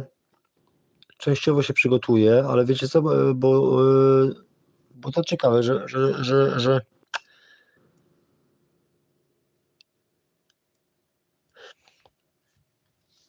bo jest 2 w nocy i ja nie chcę jakby w to wszystko iść, ale jakby w momencie, kiedy przeczytałem to, bo to jest kabel, kurczę, mi się zahaczył, w momencie, kiedy przeczytałem to pytanie właśnie, czy polska armia się przygotuje, to powstało coś takiego, bo to jest wiadomo, że nie, jakby nie, że nie zdąży, tak tam, że częściowo, ale mi wskoczyło takie wrażenie, jakby wam świadomość skakała w inny rejon jakby, nie? I bo to ciekawe jakby, że w tym innym rejonie to nawet byśmy sobie tak źle nie radzili jakby. Może ten konflikt skoczy na inny rejon, może jakiś taki inny, wyższy to co? Cybernetyczny? Czy wyższy to na te satelity? Że jeszcze wyżej? Kurczę. No coś takiego mi tylko powstało jakby, no, że i to w ogóle nie planowanie jakby, nie? Tylko jak z tą armią oczywiście się przygotuje jakby, nie, to w ogóle, czy wiecie, tutaj szykujemy się na trzecią, kupujemy, nie wiem, żelazo właśnie, jakieś armaty, czołgi, to wszystko, a tu się okazuje, że tak, że bo to chodzi o to, że jak pada to pytanie, bo ja nie wiem, czy wy to chwytacie, czy wy to czujecie, jak pada to pytanie, czy polska armia, musicie to jakby wejść w to, tak poczuć to, czy polska armia zdąży się przygotować na trzecią WS? To część z was pomyśli, czy zdążymy kupić czołgi, nie? Albo czy zdążymy się zaopatrzyć w to, tamto, te rzeczy. Ale pytanie brzmi, czy polska armia zdąży się przygotować na trzecią WS? Jeżeli 2/3 domen działania, tak to nazwijmy, tak, trzeciej WS będzie odbywać się w jakiejś przestrzeni, której my teraz do końca nie ogarniamy, to ciężko jest wiedzieć, czy polska armia się przygotuje, czy nie. Raczej nie, ale może się okazać, że będzie sobie w miarę dobrze radziła w tych domenach, nie? Coś takiego, jakby, rozumiecie? Czyli jakby nie zdąży się przygotować, bo nie nakupi sobie komputerów kwantowych albo coś innego, ale się okaże, że może dobrze sobie radzić. Ciekawe, co to będzie za ten. Kurczę, no to nie będzie chyba jakaś walka duchowa, nie? Znaczy walka duchowa jest cały czas jakby, ale cybernetyczna, duchowa, kosmiczna, czy to na jakiś wyższy poziom, może laserowo, nie wiem, ja już tak teraz generuję jakby, nie? Kwantowo, laserowo, no coś taki nowy rodzaj, taka nowa domena jakby, nie? Kiedyś też były takie przepowiednie właśnie, tam było, że nie wiem, rakieta będzie leciała, a Polacy będą potrafili ją w locie przekierować, nie? Takie były takie śmieszne przepowiednie i to coś wokół tego właśnie. Jakaś taka inna domena jakby, nie?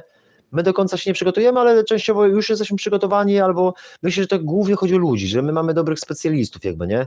Może trzeba się za nich jakby modlić jakby, no jakby ten, nie? Jak ktoś na przykład się pytał, co można robić? No modlić się jakby, żeby ten, nie?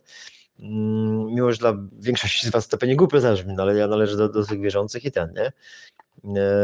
Ale to ciekawe, tak.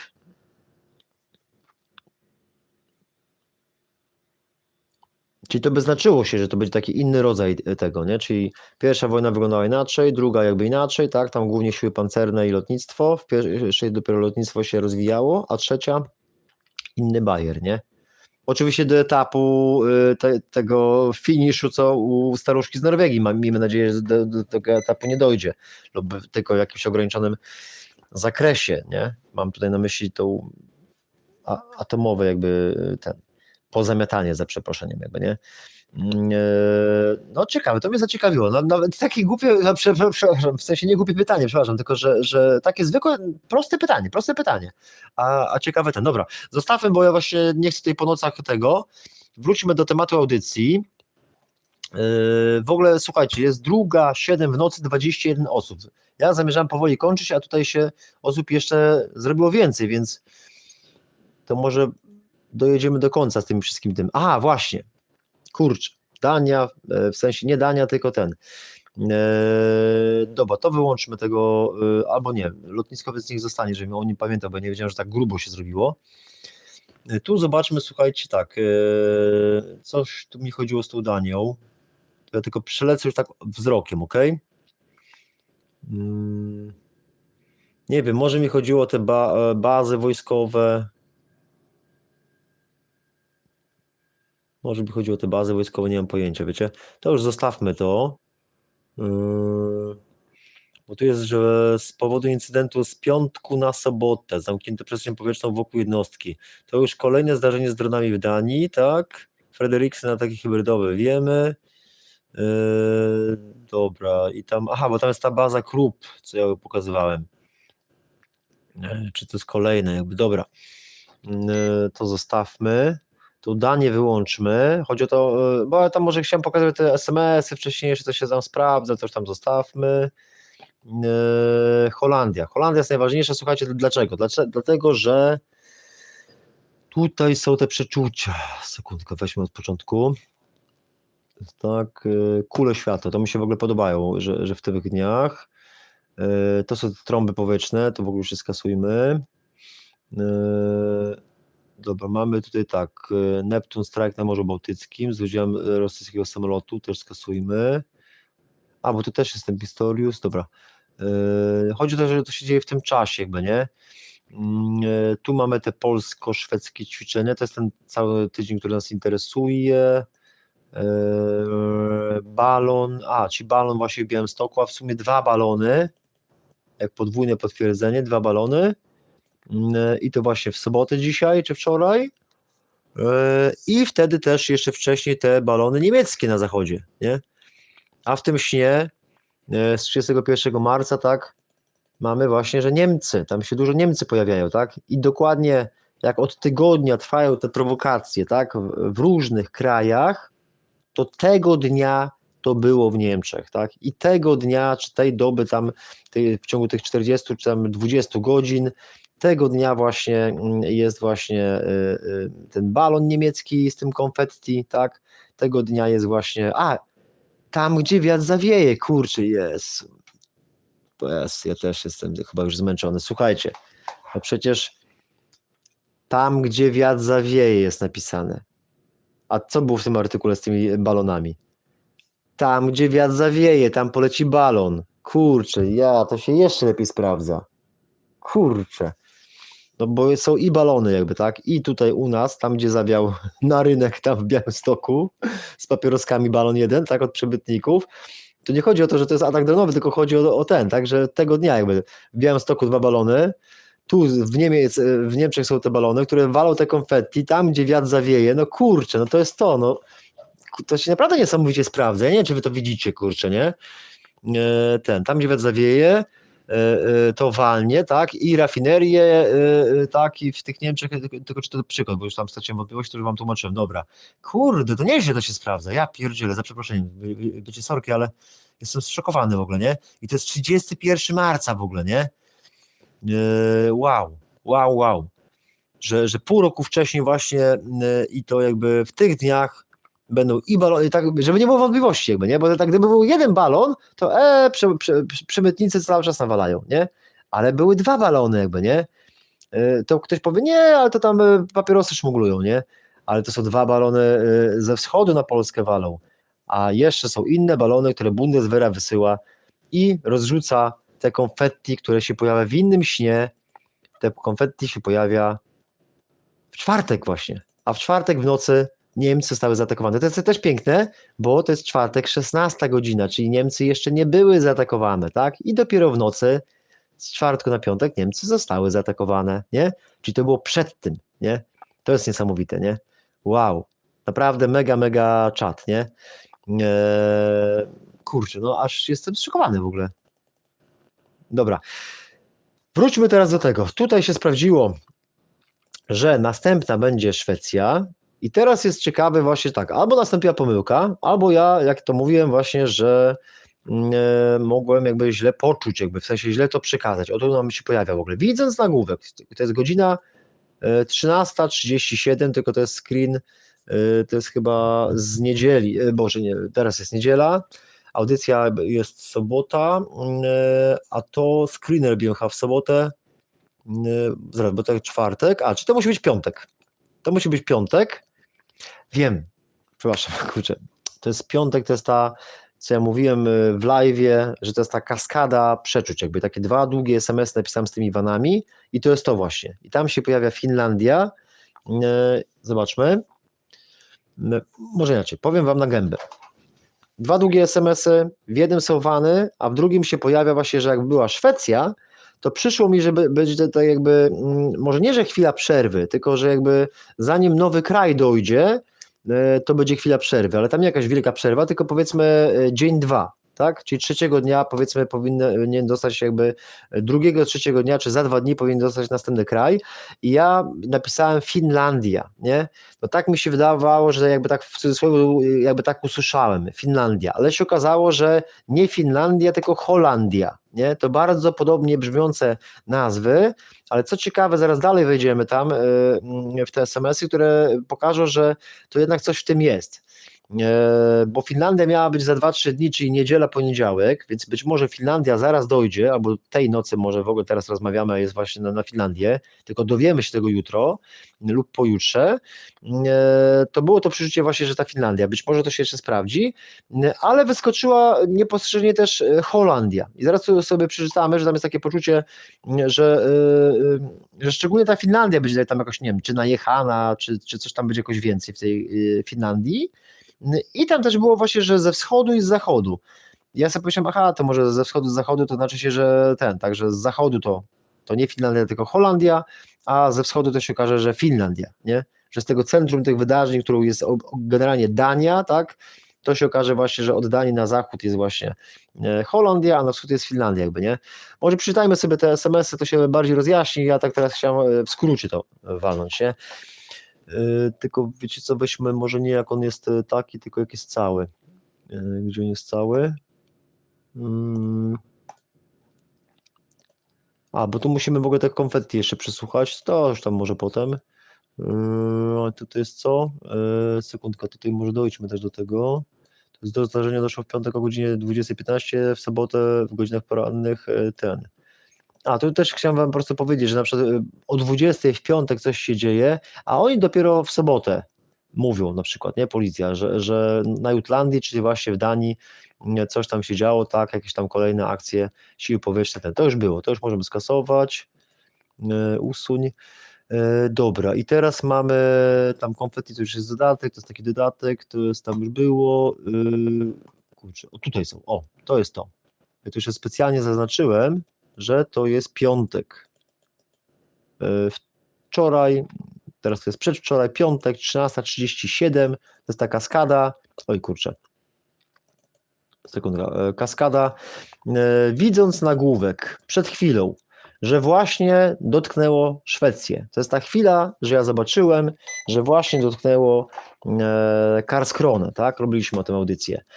To takie głupie, że co? Że teraz Finlandia, tak się śmieje jakby sam do siebie, nie? No i znowu bym nie zapisał, nie? No i tak faktycznie jest, że ja bym znowu tego nie zapisał, ale coś mi gdzieś zadzwoniło, że najedzie, czy najazd, nie? I to jest właśnie, to jest dobre, bo ja tak sobie myślę, to może takie logiczne myślenie, nie? Tam, to tam teraz jak Szwecja, tak, no to teraz następna będzie Finlandia, nie? Ale zaraz, przecież mogły być Czechy, mogła być na przykład nie być, mogłoby wszystko ustać, mogła być Norwegia na przykład drugi raz, tak, albo szereg różnych możliwości jest, nie? No ale faktycznie powiedziałem Szwecja i była ta Szwecja, nie? I sobie myślałem, no to teraz jak Szwecja, to Finlandia, nie? I uznałem jakby, że to może to jest takie logiczne myślenie, nie? Ale gdzieś poczułem to słowo jakiś najazd, czy jakby, nie wiem, nalot, czy najazd, jakby tak więcej tego jakby, nie? To sobie myślę, to nie, to jakoś to takie poczucie jakby tego słowa, to coś w tym może być, nie? Czyli faktycznie może być taka Finlandia, nie? No ale potem się patrzę, minęła doba, patrzę, mówię, kurde, no jest Holandia, a nie Finlandia, nie? Kurde, to może ja źle usłyszałem tą Finlandię, nie? Tak sobie pomyślałem, nie? Ale zobaczmy dalej, dobra, bo ja się za bardzo mamy. Takie głupie, że co, że teraz Finlandia, no i znowu bym nie zapisał, ale coś mi gdzieś zadzwoniło, że najedzie, czy najazd, czy może nalot, nie, już tam nie zapisałem, może jakiś nalot właśnie, jak na przykład Polska miała nalot, nie? No, nie pamiętam, ale może, że pamiętacie, że to tak skrótowo, tak, opisuje nie? Ale może, że ta sytuacja Finlandię najedzie, no coś takiego, naleci, najedzie, no nie wiem, nie? Że Finlandię najedzie, ale nie wiem.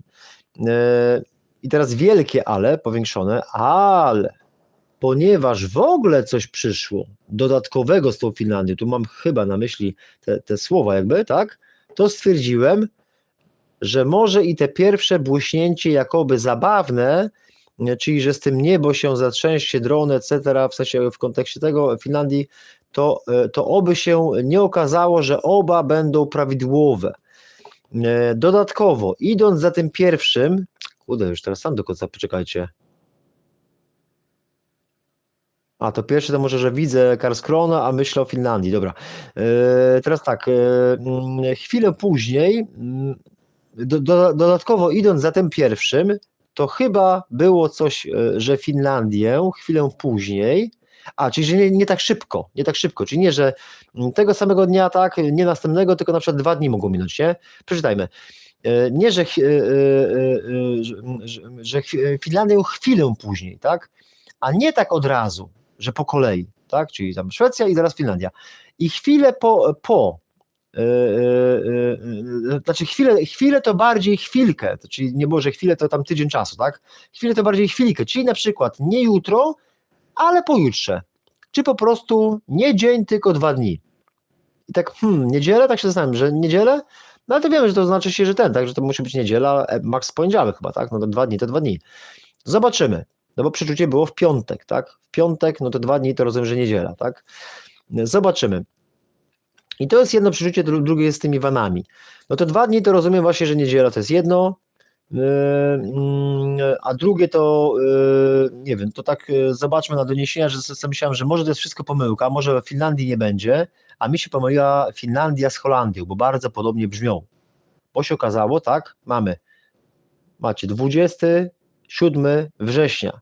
Pamiętajmy, że Holandia dotychczas nie brała w tym udziału, a teraz już bierze, od soboty właśnie, tak? Dron nad lotniskiem w Holandii zamknięto jeden z pasów, tak? Czyli Holandia dołączyła do tych krajów atakowanych. Po zauważeniu drona latającego w pobliżu samolotów, lotnisko w Amsterdamie wstrzymało pracę w sobotę na 45 minut ruch na jednym z pasów. Służby nie znalazły ani urządzenia, ani jego operatora, czyli bezbronni. Widzimy, tak? Jak poinformowała Królewska Żandarmeria Wojskowa, około godziny 12 kilka załóg przekazało kontrolerom ruchu lotniczego informację o urządzeniu latającym na wysokości około 150 metrów, tak? No to znaczy się, że to są takie tak, no potwierdzone jakby, tak, jak tam iluś gości zgłasza, tak. Na jednej z internetowych transmisji na żywo słychać, jak kapitan samolotu linii Transavia zgłasza, że dron znajdował się zaledwie 50 metrów od jego maszyny. Tylko teraz, ale co on tam leciał czy parkował? Chyba leciał, chyba stał raczej, nie? No i tyle. Więc to jest jakby istotne to, że skierowali kilka jednostek, śmigłowiec policyjny, tak, i nie odnaleźć. Dobra, zostawmy to, chodzi o to, najważniejsze to, że Holandia, tak, dołączyła do tego i być może Holandia pomyliła mi się z Finlandią, tak, ale kurczę, to gdzie jest to, gdzie jest ta nazwa, że ja tam mówiłem, że to będzie jakoś podwójnie, nie tylko 2 dni, ale że ze wschodu i z zachodu, no cholera, może to jest w tym drugim SMS-ie, wiecie? Albo tego nie zapisałem. Sekundka. A nie, jest, patrzcie, jest. Przy Sztokholmie, a potem Finlandię, miesza już mi się, czyli tu musicie wybaczyć, może jest jakiś tak? Oj, zazębia się, jest śledzenie, no ciekawe, co przez te najbliższe dni się stanie przy Sztokholmie, a potem Finlandii, ale to takie słabe przeczucia, że może mi się to już pomieszało wszystko, czyli Finlandię dwukrotnie, ze wschodu i z zachodu, bo już to, ja tak starałem się złapać starałem się złapać to przeczucie i ono mi tak uciekało i to już zmęczenie, już mi się tak mieszało, tak, ja tam zapisałem właśnie, że także Finlandię dwukrotnie, tak, ze wschodu i z zachodu i sobie myślę, to może by znaczyło się, że będzie i Holandia i Finlandia, kurczę, aż poczekam te 24 czy 48 godzin. To nie rozgadujmy się na ten temat, bo to się może jeszcze zrealizuje. Że może ze wschodu i z zachodu to właśnie będzie i Finlandię, i Holandię. I to jest takie właśnie, że nie mogę tego złapać. I że ze wschodu i z zachodu, i że dwukrotnie. Albo faktycznie będzie Finlandia i będzie dwukrotnie, i będzie jakoś tam, sama Finlandia będzie jakoś tam, nie wiem, że ktoś tym vanem będzie jechał z Danii poprzez Sztokholm do Finlandii i będzie jedna destabilizacja, a potem jeszcze będzie nalot ze wschodu, z Rosji druga, jak na Polskę był nie? Ale tak ja wam powiem, że coś mi się wydaje, że z tą Finlandią może jeszcze być. Kurczę, no, że jednak to byłoby absurdalne, żeby jakby oni tymi szachedami czy jakimiś tam dronami lecieli, raczej oni mają w interesie Polskę, nie, destabilizować, bo Polska jest takim centrum, jak się Polska rozbije, to już jest jakby wszystko jest pozamiatane, więc tu jest żywotny interes, no bo co tam, że co, Słowację jakimiś szachedami na tego, to tam w ogóle nikogo nie obejdzie, nie, Słowacja, góry są, tak, to tego, chodzi o tą równinę naszą polską, nie, Chyba że to taka mała zemsta Putina i wyśle ilość dronów tam teraz na Finlandię, żeby nie wiem, odciągnąć wzrok natowskich kurczę generałów od Ukrainy? Nie mam pojęcia, nie? Może faktycznie z Finlandią będzie, no nie wiem. Mimo, że może tak specjalnie, żeby się nie czuli bezpiecznie, mają najwięcej tych schronów, a on tam im parę szachedów puści. No nie wiem. No bo przecież na pewno Finlandia też ich tam nie zestrzeli, nie? Dobra, zobaczmy na te wany i skończmy naszą audycję, żeby Widzę ich, są w wanie, chyba wiśniowym. To jest 13:37, tak? 14:09. Chyba wiśniowym, ale mogę się mylić, no bo właśnie okazało się, że 3 kolory mi wchodzą. Van skierowany na prawo, czy jak patrzymy poprzez jakby rzekę na drugi brzeg, to widzimy, że jego jakby dziób tego vana jest skierowany na prawo, tak, przód. Na drodze, na nadbrzeżu, 2 gości, ale łącznie 3, 1 kierowca, drugi na pace z tyłu, a 3 gdzieś w terenie. Statki były też, ale van jest też. Aha, czyli w ogóle już tego nie pamiętam nawet, że statki były też, ale van jest też. To znaczy się, że to może to być jakoś lepiej koordynowane? No dobra. O kurczę. Dziwne Aha, faktycznie, bo jak się odpali drona, on sobie może gdzieś polecieć, a potem może przekierować chyba ten, kto kieruje tym dronem. I to może być trudniejsze do złapania. Jak jest jeden operator, wali z jednego, ma sygnał nadawczy, to można go namierzyć, a jak oni sobie mogą przekazywać ten sygnał nadawczy, to może być trudno, żeby złapać jakby. To by świadczyło o takiej zaawansowanej technice. No właśnie, czy kto to robi, kurczę? O kurczę, drzwi przesuwane z prawej strony, tak? Czy jak mamy vana, jest kierowca, rozumiecie, tak? Że jest samochód, tak? Tutaj kierowca, tu jest pasażer, jedziemy do przodu, to drzwi z prawej strony, tak? Przesuwane. Teraz lustrzane odbicie to chyba dobra, drzwi z prawej strony, blaszak, czy tam albo nie było okienek, albo bardzo małe, nie? Oczywiście przyciemniane, nic nie widać. Blaszak, może jakieś niewielkie napisy na tym vanie, nie wiem, może jakieś nie rzucające się w oczy te napisy. Jak on ma kolor, to napisy na przykład ciemniejsze tego koloru, czy jak on był czerwony albo wiśniowy, no może nie czerwony, taki wiśniowy, jakiś taki dziwny, to napisy mogą być na przykład ciemniejsze albo czarne, nie? Czyli nie białe, że się rzucają w oczy, tak? Albo to napisy, to jest takie przeczucie, a ich tam nie ma, kurczę, no i tak się zastanawiałem jakby, nie? I też coś jakieś tam ukraińskie, tak? Ale nie wiem, język, no coś mi się z tym wiązało, ale jakby nie chcę tam mówić, tylko akurat jakby ta nacja by robiła coś, czy to jest jakby, nie wiem, że ktoś robi, a chce zrzucić winę na nich, na przykład Rosjanie mogliby chcieć zrzucić winę na Ukraińców, że oni takie coś by robili, żeby resztę wkręcić, tak, to mogły same służby natowskie robić, to mogło robić KGB-owskie, nie, ja wam powiem, że tak na początku odrzucałem te myśli, a potem sobie myślałem, kurczę, ale to tak w sumie tak dziwne, nie do końca to się to wszystko układa jakby, nie, a raczej skłaniam się, że to Ruscy robią, nie, ale no dobra, ja może się skupię na tych przeczuciach, bo one chyba najlepiej wychodzą. Dobra, i teraz tak, 2 samochody, że to był punkt pierwszy, a drugi to jest takie, że też 2 samochody, ale jeden jest, a drugi nie, dziwne. No właśnie, bo teraz to w ogóle ja po czasie doszedłem do wniosku, że są 3 samochody, tak wam mówiłem, że chyba biały, ciemny, tak, granatowy czy czarny i ten jeden właśnie wiśniowy, takie coś, nie? I teraz ja nie wiem, czy to jest właśnie symbolicznie, czy nie? Część na pewno jest symboliczna, część prawdziwa, nie? Myślę, że 2 mogą być realne, nie? Dobra. Oj, zazębia się, jest śledzenie, no ciekawe, co przyznam się, nie będzie, czyli tu mi chyba chodziło najprawdopodobniej o to, że jest śledzenie, czyli że to jest w toku, że oni tam jakby śledzą te ekipy, że jakoś ich wytrapiają, ale jest to dla nich bardzo trudne. Ja mam tutaj na myśli służby, załóżmy duńskie, natowskie, nie wiem, czy polskie, czy po prostu gdzieś tutaj tych krajów, czy szwedzkie no i tyle. Że jest śledzenie, więc oni jakoś ich śledzą, ale nie wiem, czy chcą dorwać, czy co. Jakoś to dziwne to troszkę takie, nie?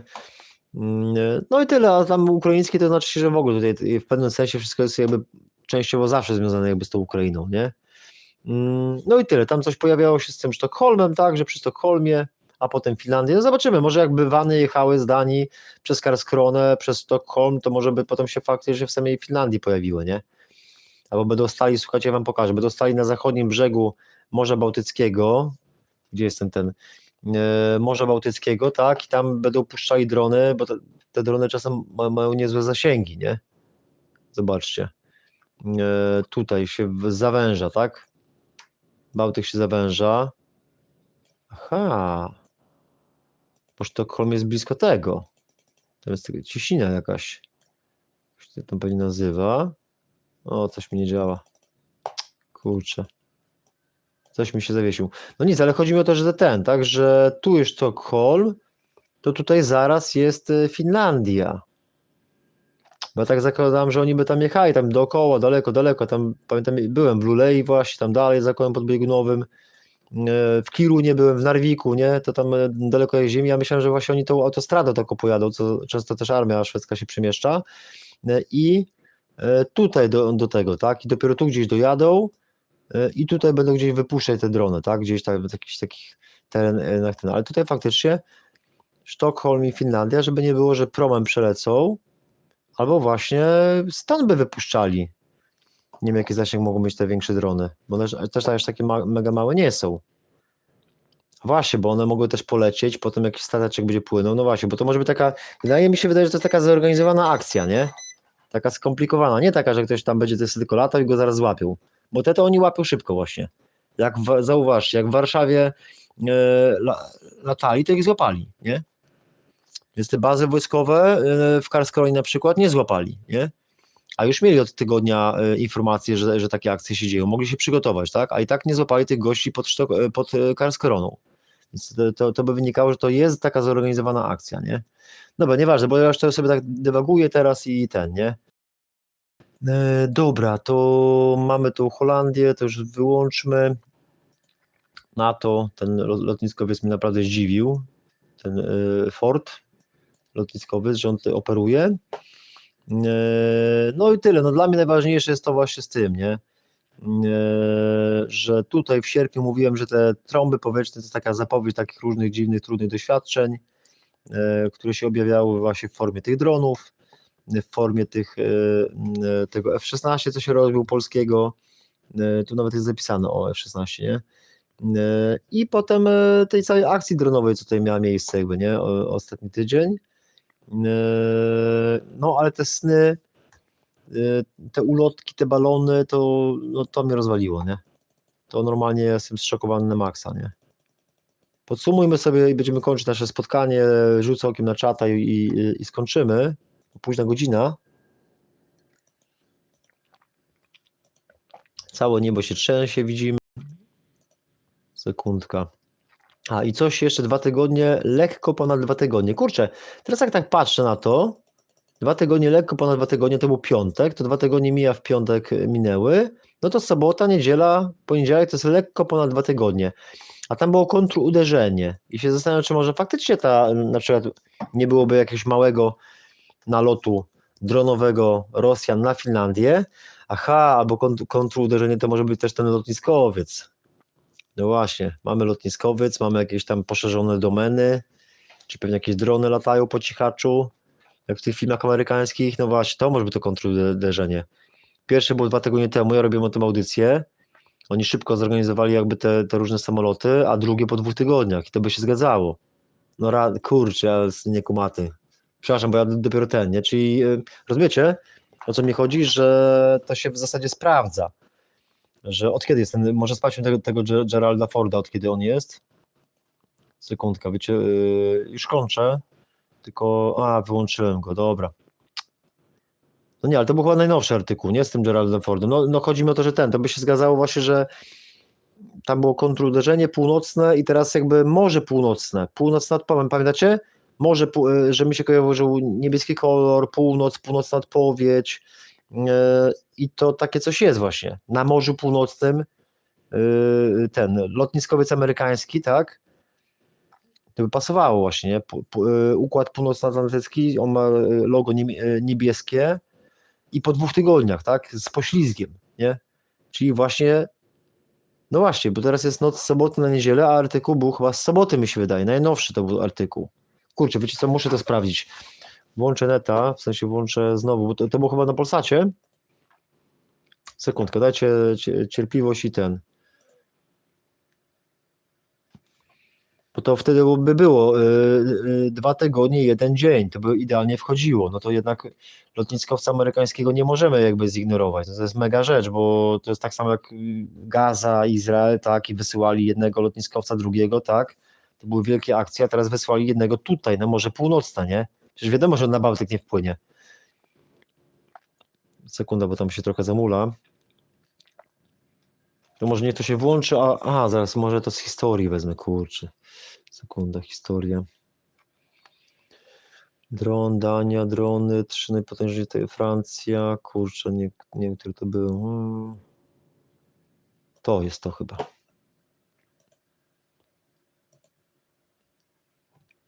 To jest chyba to.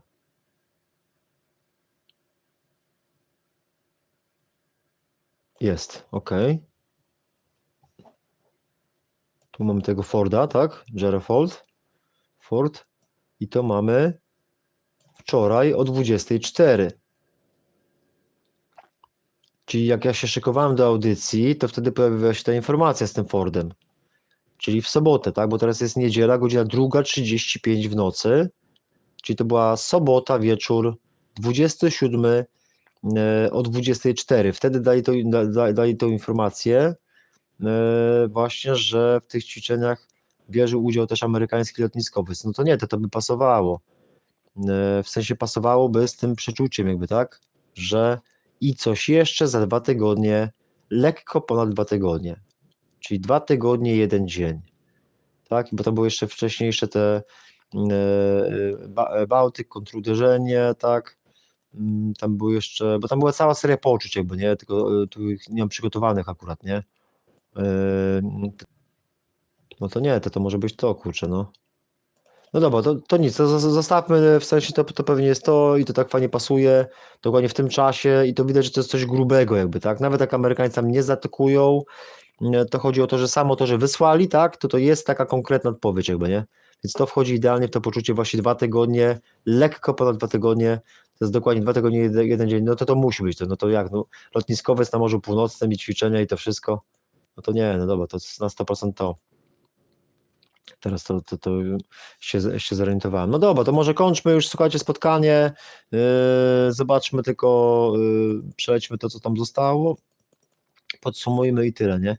A tak śmiesznie w ogóle ta sztuczna inteligencja wygenerowała te miniaturki, nie? Takie wrażenie, że tu jest Bałtyk, tu jakiś dziwny dron leci nad Bałtykiem, no tu też jest niby Polska, jak już tak przekształcana, nie? Bo mi tak się kojarzyło, że tu już jest Wielka Brytania, tu Francja, tutaj jest Dania jakby, nie? A to jest Polska, ale tak fajnie pasuje, zwróć uwagę, bo to sztuczna inteligencja wygenerowała, że to jest Skandynawia i tu jest akurat Morze Północne i na tym Morzu Północnym akurat jest masa tych statków, samoloty i statki i właśnie się okazuje, że są te ćwiczenia na Morzu Północnym, tylko tu lotniskowca brakuje, kurczę, a u nas tylko właśnie te drony jakby, nie?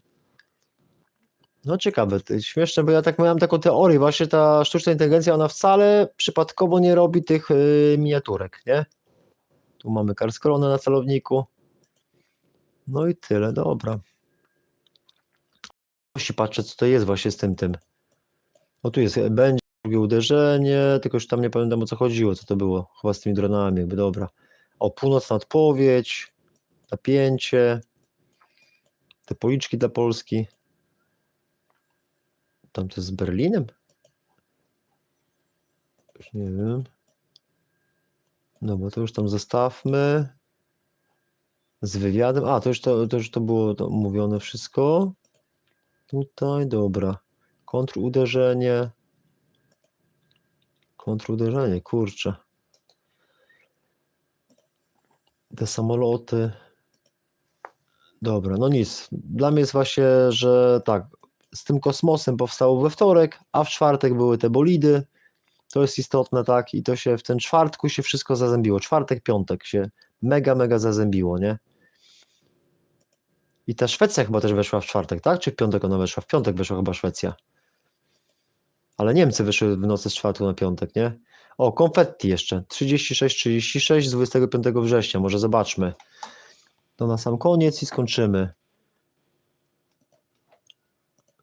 25 września, to co to będzie? To będzie chyba w audycji na żywo.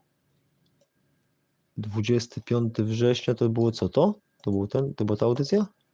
Jest to spóźniony poranek, bo Czekajcie. Sekundka. Jest, 25 września, dobra. I tam było co? Tam było 30... o 36, dobra. To sobie przesłuchamy to na koniec. A, bo to pewnie będzie z tym konfetti, tak? 36, proszę bardzo, idealnie, słuchamy. kto wie, czy następna będzie Szwecja. Następnie właśnie baza NATO, a to są dosłownie 24-48 godzin, to szybko idzie ta eskalacja. A potem może być, że będzie zakłócone lotnisko cywilne, a potem parę dronów, to przecież stanie jak barszcz, parę dronów sparaliżuje lotnisko, na którym jest na przykład 40 myśliwców F-16, zwiadowcze, F-35 i to wszystko nie wystartuje, to wszystko nie poleci. Słuchajcie, wiecie co ja pomyślałem? Bo to czasem jest taki motyw, że tak się chlapnie, a potem się okaże, że na tym lotnisku tam no na przykład było główne norweskie, tak, lotnisko. Trzeba by sprawdzić, bo tam się okaże, że tam stacjonuje 40 F-35 i F-16, nie? Ja tak sobie chlapnąłem, że 40, a potem się okaże, że może się okazać, że naprawdę będzie dokładnie 40, nie? No parę dronów rozsypie parę konfetti i koniec zabawy, nie? I Rosjanie się właśnie w tym specjalizują, nie? A to nie będzie wielkie Iskandery czy głowice nuklearne, tylko po prostu taka zabawa dwóch operatorów sprawnych, tak, z ukrycia, tak, z jakiegoś vana, może takie działania destabilizacyjne prowadzić, albo szykować się właśnie na taką reakcję.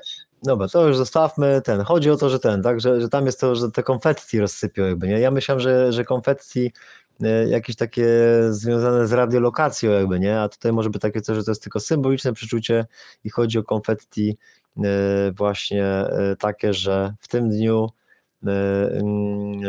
26 września, tak, co Niemcy były zaatakowane, tak, były w nocy z 25 na 26 września, z czwartku na piątek zaatakowane, tak, to w sobotę się przyznali właśnie do tego, tak, to w tamtym dniu właśnie też i w Polsce i w Niemczech te ulotki czy takie konfetti wylądowało i to z balonu, tak, to dotyczy dronów jakby, nie, może na końcu zobaczmy ostatni raz i kończmy to całe nasze spotkanie, ale to jest, tam to jest mega niesamowite. No i oczywiście też te ćwiczenia jakby, tak, że może dziać się coś w trakcie ćwiczeń, nie, i aż 3 rodzaje ćwiczeń jakby jest nie. No to jest mega. Dobra, to wrócimy do tego jeszcze, zostawmy to, kończmy spotkanie, rzucę okiem, to jest to, nie, rzucę okiem czy ktoś coś jeszcze napisał i idźmy spać i tyle. Może się coś przyśni i tyle. Ktoś coś jeszcze pisał, czy ten już chyba nic, nie? A pan po angielsku coś pisał, nie? Safety first, czyli bezpieczeństwo najpierw. This is about the message from Schiphol Airport in the Netherlands. Aha, to może pisał o tym dronie właśnie w Holandii, w Niderlandach. Dobra, no to nic, to zostawmy tam już te. Polska jest prekursorem w dronach, no Polska jest prekursorem w wykrywaczach metalu. Może powinni teraz zrobić latające wykrywacze metalu i będą wykrywały drony. To już tak żartuję sobie, nie? Dobra, to co? To dziękuję wam za uwagę. Pozdrawiam was serdecznie, jakby życzę dobrej, spokojnej nocy i tyle. Kończmy nasze spotkanie. Niech będzie pochwalony Jezus Chrystus, jakby fajnie. Jestem zszokowany, że ja zauważyłem też, że tak się fajnie to wszystko sprawdza, bo tam było z tą Grecją, tak się też fajnie posprawdzało, nie? Ja chciałem o tym robić audycję, a tu patrzę, mówię, kurczę, ale te aktualne też się sprawdzają jakby, nie? I stąd ta audycja się zrobiła, nie? A w ogóle to chciałem zrobić właśnie z tą asteroidą. To jest tak piękna przepowiednia, jedna z naprawdę z 5 najlepszych przepowiedni, jakie były w życiu, nie? Ale potem stwierdziłem, że to trzeba się do tego dobrze przygotować, jakby, nie? Żeby tego jakby nie zrąbać się. A chciałem na sobotni wieczór do asteroidy, ale dobra, to jeszcze sobie zrobimy, może nawet jutro. Pozdrawiam was bardzo serdecznie, dziękuję, trzymajcie się, hej, pa, buziaki, kocham was, hej, pa.